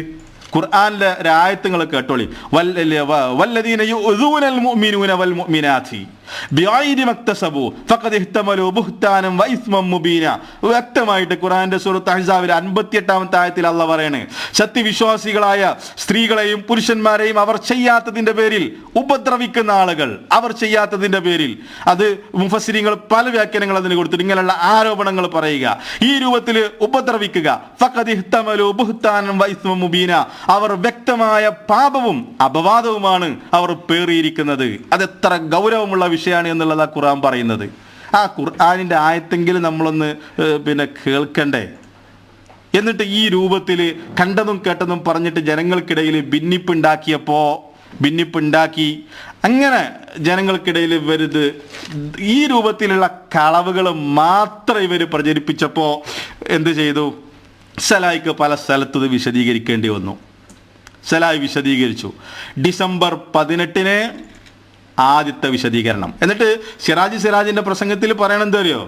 ഇപ്പൊ സലാഹിന്റെ ഇപ്പൊ ആളുകളില്ല. മറ്റേ പിന്നെ ജിന്നിന്റെ വിഷയം പറഞ്ഞപ്പോൾ സലാഹിന്റെ കൂടെ ആളുകളുണ്ടായിരുന്നു. ഇബാദുള്ള പറഞ്ഞപ്പോൾ അത് സത്യമാണെന്നുള്ളത് എല്ലാവർക്കും അറിയായിരുന്നു. അപ്പോൾ ആളുകൾ പിന്നെ ഉള്ളതും ഇല്ലാത്തതും നോക്കിയിട്ടല്ല ഹക്കും ബാത്തിലും തീരുമാനിക്കലും ഒന്ന്. രണ്ടാമതൊരു കാര്യം എന്താ, ഇക്കോലത്തിൽ ഫൈസൽ മുസ്ലിയാരെ പോലുള്ള ആൾക്കാർ പച്ചക്ക് കളവ് പറയാൻ തുടങ്ങിയാൽ പിന്നെ എങ്ങനെ ആളുകൾ കൂടെ ഉണ്ടാവുമോ? ഈ രൂപത്തിൽ ജനങ്ങളെ തെറ്റിദ്ധരിപ്പിക്കല്ലേ സംഘടനാ ചാനലിലൂടെയും അല്ലാതെ. ഇതിപ്പോൾ വടകരയിൽ പബ്ലിക്കിൽ പറഞ്ഞതാണ്. ഇത് തന്നെയല്ലേ നിങ്ങൾ ഉദ്ദേശിക്കുന്നത്? ഇതുകൊണ്ടാണ് സംഘടനക്ക് ഷർത്ത് വേണമെന്ന് പണ്ഡിതന്മാർ പറഞ്ഞത്. അതല്ലെങ്കിൽ തോന്നിയ രൂപത്തിൽ ഒരു സംഘടനാ മനോജയിട്ട് നടക്കേണ്ടി വരും. അതുകൊണ്ടാണ് ഞങ്ങൾ മാറിയുന്നത്. എന്തിനാണ് തമയ്യുസ് എന്നൊക്കെ ചോദിച്ചിട്ട് പിന്നെ ചൂടാകുന്നുണ്ടല്ലോ. ഇതിനാണ് തമയ്യുസ്. ഈ രൂപത്തിൽ കളവ് പറഞ്ഞിട്ട് ഇത് കളവല്ല നിങ്ങൾക്ക് വാദമുണ്ടോ? തെളിയിച്ചോ, നമ്മൾ തിരുത്തിക്കൊള്ളാം. നമുക്കൊരു പ്രശ്നമല്ല. അത്രക്ക് ധൈര്യം ഉണ്ടെങ്കിൽ ആ ക്ലിപ്പിട് പ്രസംഗിക്ക്. അപ്പോൾ ഇങ്ങനെ പറയുന്ന ആളുകളിൽ നിന്ന് സ്വാഭാവികമായിട്ടും തമയ്യുസ് വേണ്ടി വരും. ഇനി ഒന്ന് ചോദിക്കട്ടെ, എങ്ങനെ പറയുന്ന ആളുകളിൽ നിന്ന് ഇൽമു സ്വീകരിക്കാൻ പാടുണ്ടോ? അവരിൽ നിന്ന് ഇൽമു സ്വീകരിക്കാൻ പാടുണ്ടോ? അപ്പൊ ഈ രൂപത്തിലുള്ള പ്രചരണങ്ങൾ നടത്തിയപ്പോൾ സലായിക്ക് അതിന് മറുപടി പറയേണ്ടി വന്നു. അപ്പം മറുപടി പറഞ്ഞപ്പോൾ എന്തായി? ആദ്യം നേരത്തെ പറഞ്ഞ പോലെ December 18 ആദ്യത്തെ മറുപടി ഇവരുടെ സംഘടനാ കുതന്ത്രങ്ങൾ വിശദീകരിച്ചെടുത്തു. ഇത് വിശദീകരിച്ചപ്പോഴാണ് നേരത്തെ പറഞ്ഞതുപോലെ നസീഹത്തില്ല, ഹിക്മത്തില്ല, ആകെ ബഹളം, ശത്രുക്കൾക്ക് അടിക്കാൻ വടി കൊടുത്തു അല്ലേ. ഇത് ഇവർ നന്നായി പ്രചരിപ്പിച്ചിട്ടുണ്ട്. മറ്റുള്ള സംഘടനക്കാർക്ക് അടിക്കാനുള്ള വടി കൊടുത്തു. ആരാ വടി കൊടുത്തത്? നമ്മളാ കൊടുത്തത്. മാസങ്ങളോളം ഈ ദുഷ്പ്രചരണം നടത്തിയത്, അതിന് മറുപടി പറഞ്ഞ സലാഹി ഫിത്തിനക്കാരൻ. ആ ദുഷ്പ്രചരണം നടത്തിയ ആൾക്കാർ നല്ല നസീഹത്തുള്ള കുട്ടികളും. അതുകൊണ്ട് എൻ്റെ പ്രഭാഷണം കേൾക്കുന്ന ആൾ ഈ ചോദ്യങ്ങളെ മനസ്സിലുണ്ടായിക്കോട്ടെ. മാസങ്ങളോളം ഈ രൂപത്തിലുള്ള കള്ളപ്രചരണങ്ങൾ നടത്തിയ ആളുകൾ അവരാണോ ഫിത്തിന ഉണ്ടാക്കിയത്? അവരാണോ നമ്മളെ ഭിന്നിപ്പിച്ചത്? അവരാണോ നമ്മളെ ചേരികളാക്കിയത്? അതല്ല, ഈ കള്ളപ്രചരണങ്ങൾക്ക് മറുപടി പറഞ്ഞ സലാഹിയാണോ ഭിന്നിപ്പിച്ചത്? ഇനി നിങ്ങൾ ഉത്തരം പറയും. അതിന് നിങ്ങളാണ് ഉത്തരം പറയേണ്ടത്. ഇങ്ങനെ ഒരു ആരോപണം വരുമ്പോൾ ഇസ്ലാമികമായിട്ട് ചെയ്യേണ്ടത് എന്താ? അത് വിശദീകരിച്ചു കൊടുക്കണം. അത് വിശദീകരിച്ചു കൊടുക്കലാണ് അതിൻ്റെ ഇസ്ലാമികമായിട്ടുള്ള മര്യാദ. ഞാൻ ചോദിക്കട്ടെ, ഈ ആരോപണങ്ങൾക്ക് സ്വലാഹി പബ്ലിക്കിൽ വിശദീകരണം കൊടുത്തത് ഒരാളെയും വ്യക്തിപരമായി തേജോവധം ചെയ്യാതെ, വ്യക്തിപരമായ കാര്യങ്ങൾ പറയാതെ ഈ കാര്യം വിശദീകരിച്ചു കൊടുത്തത് ഇസ്ലാമികമായിട്ട് തെറ്റാണെന്ന് സ്ഥാപിക്കാനുള്ള ആർജവങ്ങൾക്ക് ഉണ്ടോ? നിങ്ങൾ തെളിയിക്കും. അത് തെളിയിക്കും. ഇങ്ങനെ വിശദീകരിച്ചത് തെറ്റാണ്. അപ്പം മാസങ്ങളോളം കുപ്രചരണം നടത്തിയതിന് മറുപടി കൊടുത്തു. അത് മറുപടി കൊടുക്കണം. കാരണം ഇനി അത് തെറ്റാണെങ്കിൽ ഒന്നുകൂടി ചോദിക്കട്ടെ, KNMകാർ ശിർക്കാരോപണം നടത്തി, നമ്മൾ എവിടെ മറുപടി കൊടുത്തത്? ചോദിക്കട്ടെ. നമ്മളെക്കുറിച്ച് ജിന്നിനോട് വിളിച്ച് പ്രാർത്ഥിക്കുന്നവരാണെന്നുള്ള കടുത്ത അപരാധം, കടുത്ത ഷിർക്ക്, നമ്മൾ ഷിർക്കിലേക്ക് പോയിരിക്കുന്നു എന്ന അപവാദം സംഘടനാ ചാനലിലൂടെയും ജംഇയ്യത്തിന്റെ ബാനറിൽ അവർ പ്രചരിപ്പിച്ചപ്പോൾ നമ്മൾ മറുപടി കൊടുത്തത് എവിടെ? നമ്മൾ സംഘടന ഉപയോഗിച്ചിട്ടാ മറുപടി കൊടുത്തത്? അതോ പബ്ലിക്കിലോ? ഫൈസൽ മുസ്ലിയാരുടെ മുഖാമുഖമൊക്കെ നടന്നത് എവിടെ വെച്ചിട്ടാ? വീട്ടിൽ വെച്ചിട്ട് നടത്തിയതാ ആണോ? അപ്പൊ അത് തെറ്റും, ഇത് ശരിയാകുന്നത് എങ്ങനെ? KNMന്റെ ആരോപണങ്ങൾക്ക് മറുപടി പറഞ്ഞത് നസീഹത്ത് അല്ലെ? ഫൈസൽ മുസ്ലിയാരും സിറാജും ഒക്കെ മറുപടി പറഞ്ഞത് നസീഹത്ത്. ദഅവാ സമിതി പ്രചരിപ്പിച്ച അപവാദങ്ങൾക്കും കള്ളപ്രചരണങ്ങൾക്കെതിരെ മറുപടി കൊടുക്കുന്നത് നസീഹത്തിനെതിരും. ഇത് ഈ തല തിരിഞ്ഞ ഇതെന്താന്നുള്ളത് മനസ്സിലാകുന്നില്ല. അതൊന്ന് തെറ്റും ഒന്ന് ശരിയാകുന്നത് എങ്ങനെ? അത് ശരിയാവില്ലല്ലോ. ഇനി മാത്രല്ല, KNMന് പബ്ലിക്കിൽ മറുപടി കൊടുത്തല്ലോ. അതിനെപ്പറ്റി TK അഷ്റഫ് എഴുതിയതൊന്ന് കേട്ടോ. എന്താ TK അഷ്റഫ് പറഞ്ഞത്? എന്താ അറിയോ? എന്തിനാണ് പബ്ലിക്കിൽ ഇത് മറുപടി കൊടുത്തത് എന്നാ കേട്ടോ. ഇതിൽ ദർശനത്തിൽ എഴുതിയതാ, February 7. അതുകൊണ്ട് ഇത് പറയുന്ന ആളുകളുണ്ടല്ലോ, ഞാൻ വിഷയം അവസാനിപ്പിക്കുകയാണ്. നമ്മൾ ഫിത്തിനുണ്ടാക്കി പുറത്ത് പറഞ്ഞിട്ട് ഫിത്തിനുണ്ടാക്കിയതാണല്ലോ. പല സഹോദരങ്ങൾ ഇന്നും ആ കെണിയിലാണ്.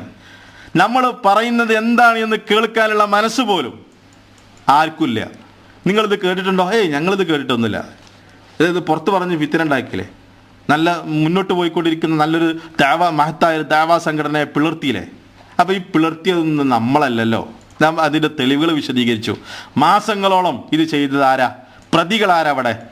അപ്പോൾ ഇതിൻ്റെ ഉത്തരവാദിത്വത്തിൽ നിന്ന് ദഅവാ സമിതിക്ക് ഒരിക്കലും മാറാൻ കഴിയില്ല. അതുകൊണ്ട് ഇവരെ തിരിച്ചറിയണം എന്നുള്ളതാണ് പറയാനുള്ളത്. അപ്പോൾ KNMനെതിരെ നമ്മൾ പുറത്ത് വിശദീകരണം കൊടുത്തപ്പോൾ ഇതേപോലെ വിമർശനങ്ങൾ വന്നു. നന്നായിട്ട് മനസ്സിലാക്കിക്കോ.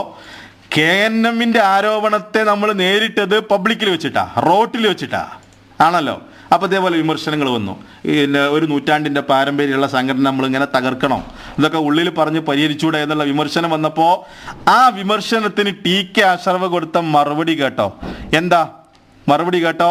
സംഘടനക്കകത്ത് കാര്യങ്ങൾ പറയാനുള്ള മുഴുവൻ അവസരങ്ങളും നിഷേധിക്കപ്പെടുകയും കേട്ടോ, സംഘടനക്കകത്ത് കാര്യങ്ങൾ പറയാനുള്ള മുഴുവൻ അവസരങ്ങളും നിഷേധിക്കപ്പെടുകയും മൂവർ സംഘത്തിന്റെ നേതൃത്വത്തിൽ ഷിർക്കാകാത്ത കാര്യങ്ങൾ ഷിർക്കാക്കുകയും ഷിർക്കാവുന്ന കാര്യങ്ങൾ തൗഹീദിന്റെ ഭാഗമായി വിശദീകരിക്കുകയും ചെയ്തപ്പോൾ സ്വാഭാവികമായും പുറത്ത് കാര്യങ്ങൾ വിശദീകരിക്കേണ്ടി വന്നു. കണ്ടോ, സംഘടനക്കുള്ളിൽ ഇത് തുറന്നു പറയാൻ സമ്മതിച്ചില്ല.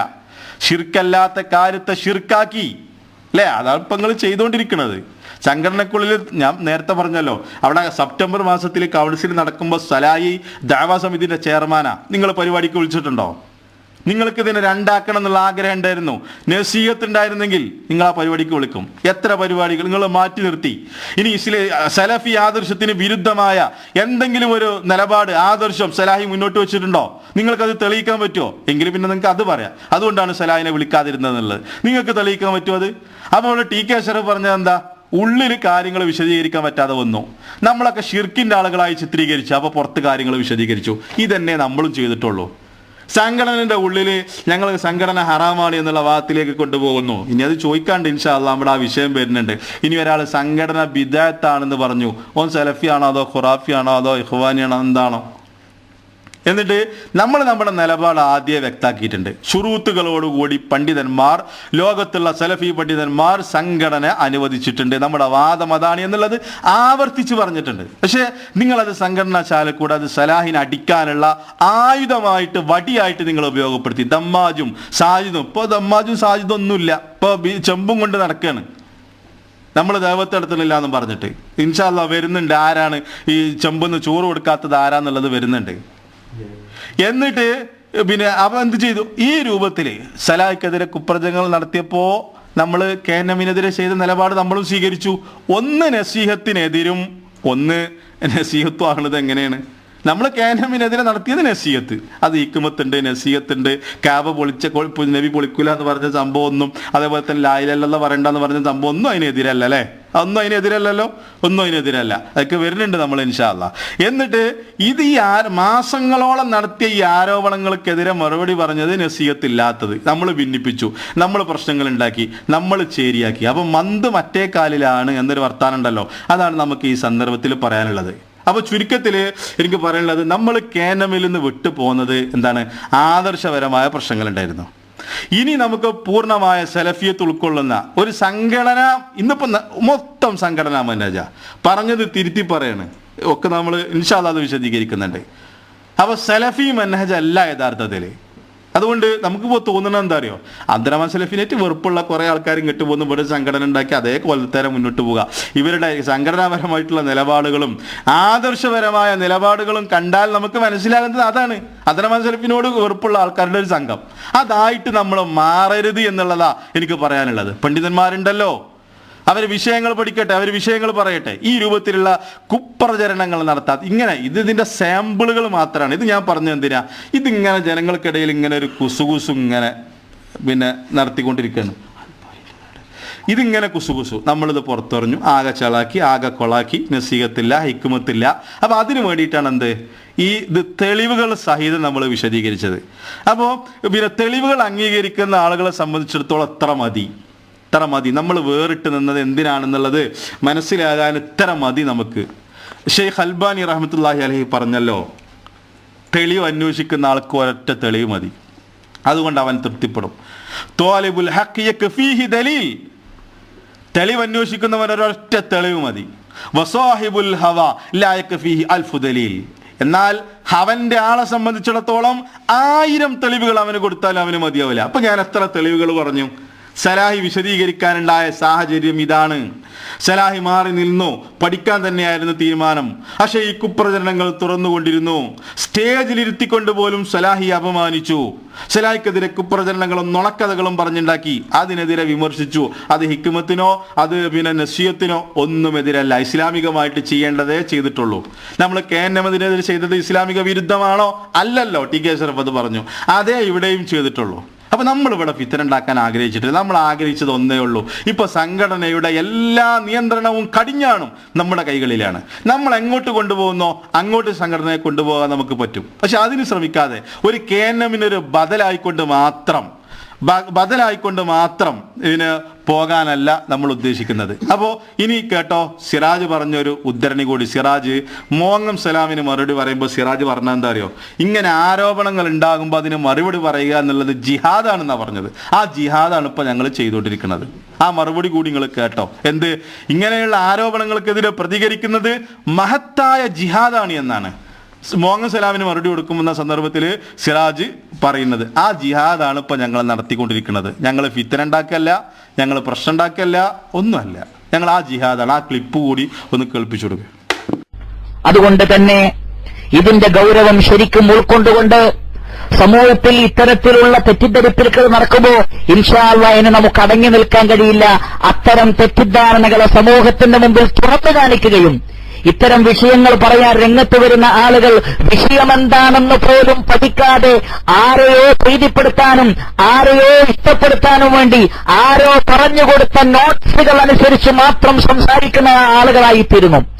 അത് വലിച്ചു കീറി സമൂഹത്തിന് മുമ്പിൽ വ്യക്തമാക്കാതെ, അത് വ്യക്തമാക്കലാണല്ലോ ജിഹാദ്, അത് ജനങ്ങൾക്ക് പറഞ്ഞു കൊടുക്കലാണല്ലോ ജിഹാദ്. ആ മഹത്തായ ജിഹാദ് നമ്മൾ നടത്തിയേ മതിയാകും. അപ്പൊ എന്താ പറഞ്ഞത്? ആ ആരോപണങ്ങൾ അത് ജനങ്ങളുടെ മുന്നിൽ വലിച്ചു ചീന്തി കൊടുക്കണം എന്നാ. അത് വലിച്ചു ചീന്തി അത് വ്യക്തമാക്കി കൊടുക്കലാണ് മഹത്തായ ജിഹാദ്. ആ ജിഹാദാണ് ഈ പരിപാടി. ആ ജിഹാദിന്റെ ഭാഗമാണ് ഡിസംബർ 18 ഞങ്ങൾ പരിപാടി സംഘടിപ്പിച്ചത്. ഫിത്തന ഉണ്ടാക്കിയത് നമ്മളല്ല, പ്രശ്നങ്ങൾ ഉണ്ടാക്കിയത് നമ്മളല്ല, നമ്മൾ ചേരി തിരിച്ചിട്ടില്ല. അപ്പൊ അതുകൊണ്ട് ഇതൊരു ഉണർത്തൽ മാത്രമാണ്. ഷെയ്ഖ് അൽബാനി പറഞ്ഞത് സത്യം അന്വേഷിക്കുന്നവന് തെളിവ് ഒന്ന് കിട്ടിയാൽ അവനത് അംഗീകരിക്കും. എന്നാൽ അതല്ലാത്തവന് നന്നായിട്ട് മനസ്സിലാക്കി, അതൊക്കെ നമ്മുടെ പരലോകത്തിന്റെ കാര്യമാണ്. വാശിയും വൈരാഗ്യം മാറ്റി വെച്ചിട്ട് ഞാൻ ഈ പറഞ്ഞ തെളിവുകളൊന്ന് മനസ്സിരുത്തിയിട്ടൊന്ന് പഠിക്കാൻ നോക്ക്, മനസ്സിരുത്തിയിട്ടൊന്ന് അതൊന്ന് കേട്ട് നോക്ക്, എന്നിട്ട് അതൊന്ന് മനസ്സിലാക്ക്, എന്നിട്ട് എന്താണ് നമുക്കിടയിൽ സംഭവിച്ചത് എന്നുള്ളത് നോക്ക്. പുതിയൊരാശയവും പുതിയൊരു ആദർശവും നമ്മൾ ആരും കൊണ്ടുവന്നിട്ടില്ല. ലോകത്തുള്ള സലഫി പണ്ഡിതന്മാർ പറഞ്ഞ എന്താണോ അതേ നമുക്കും പറയാനുള്ളതുള്ളൂ. അപ്പോൾ പിന്നെ അവൻ്റെ ആളെ സംബന്ധിച്ചിടത്തോളം അവനെ സംബന്ധിച്ചിടത്തോളം അവൻ 1000 തെളിവുകൾ കിട്ടിയാലും അവനത് മതിയാവുകയില്ല എന്നുള്ളതാണ് ഷെയ്ഖ് അൽബാനി റഹ്മത്തുള്ളാഹി അലൈഹി പറയുന്നത്. അപ്പോൾ വിഷയം പഠിക്കുക. ഇൻഷാ അല്ലാഹ് ഇതിൻ്റെ കുറച്ച് ബാക്കി ഭാഗങ്ങൾ കൂടി നമുക്ക് വിശദീകരിക്കാനുണ്ട്. അതുകൂടി നമ്മൾ വിശദീകരിക്കും. വിഷയം നിങ്ങൾ മനസ്സിലാക്കണം. തെറ്റുണ്ടെങ്കിൽ തിരുത്താൻ നമ്മൾ തയ്യാറാണ്. നമ്മളിവിടെ ഇട്ട ക്ലിപ്പുകൾ അത് പൂർണ്ണമായി നമ്മൾ കേട്ട് മനസ്സിലാക്കിയിട്ട ക്ലിപ്പ് തന്നെയാണ്. അതിന് മറുപടി ഉണ്ടോ നിങ്ങൾ തന്നോളി, നമുക്ക് നോക്കാം. ഈ രൂപത്തിലുള്ള കള്ളപ്രചരണങ്ങൾ അവസാനിപ്പിക്കുക. അത് നമ്മളെ പരലോകത്തെ നഷ്ടപ്പെടുത്തും എന്നുള്ളത് ഓർമ്മപ്പെടുത്തുകയാണ്. വിഷയം പഠിക്കുക, മനസ്സിലാക്കുക എന്നുള്ളതാണ് ഈ സന്ദർഭത്തിൽ ഓർമ്മിപ്പിക്കാനുള്ളത്. ഹിസ്ബിയത്ത് ഒഴിവാക്കിയിട്ട്, സംഘടനാ തക്ലീദ് ഒഴിവാക്കിയിട്ട് വിഷയങ്ങളെ പഠിച്ചിട്ട് സലഫി പണ്ഡിതന്മാർ പഠിപ്പിച്ച രീതിയിൽ ദഅവത്തുമായിട്ട് മുന്നോട്ട് പോകാൻ ശ്രമിക്കുക. അള്ളാഹു അതിനുള്ള തൗഫീക്ക് നമുക്ക് പ്രദാനം ചെയ്യുമാറാകട്ടെ. ഹക്കിനെ ഹക്കായിട്ട് മനസ്സിലാക്കാനുള്ള തൗഫീക്ക് അള്ളാഹു നമുക്ക് പ്രദാനം ചെയ്യുമാറാവട്ടെ. യഥാർത്ഥ അഹ്ലു സുന്നത്ത് വൽ ജമാഅത്തിന്റെ ആശയങ്ങളും ആദർശങ്ങളും പ്രചരിപ്പിക്കുന്നവരുടെ കൂട്ടത്തിൽ അള്ളാഹു നമ്മെ എല്ലാവരെയും ഉൾപ്പെടുത്തുമാറാവട്ടെ. റബ്ബനാ ആതിനാ ഫിദ്ദുനിയ ഹസനതൻ വഫിൽ آخرة حسنة وقنا عذاب النار ربنا تقبل منا دعاءنا إنك أنت السميع العليم وتب علينا إنك أنت التواب الرحيم وآخر دعوانا الحمد لله رب العالمين. السلام عليكم ورحمة الله.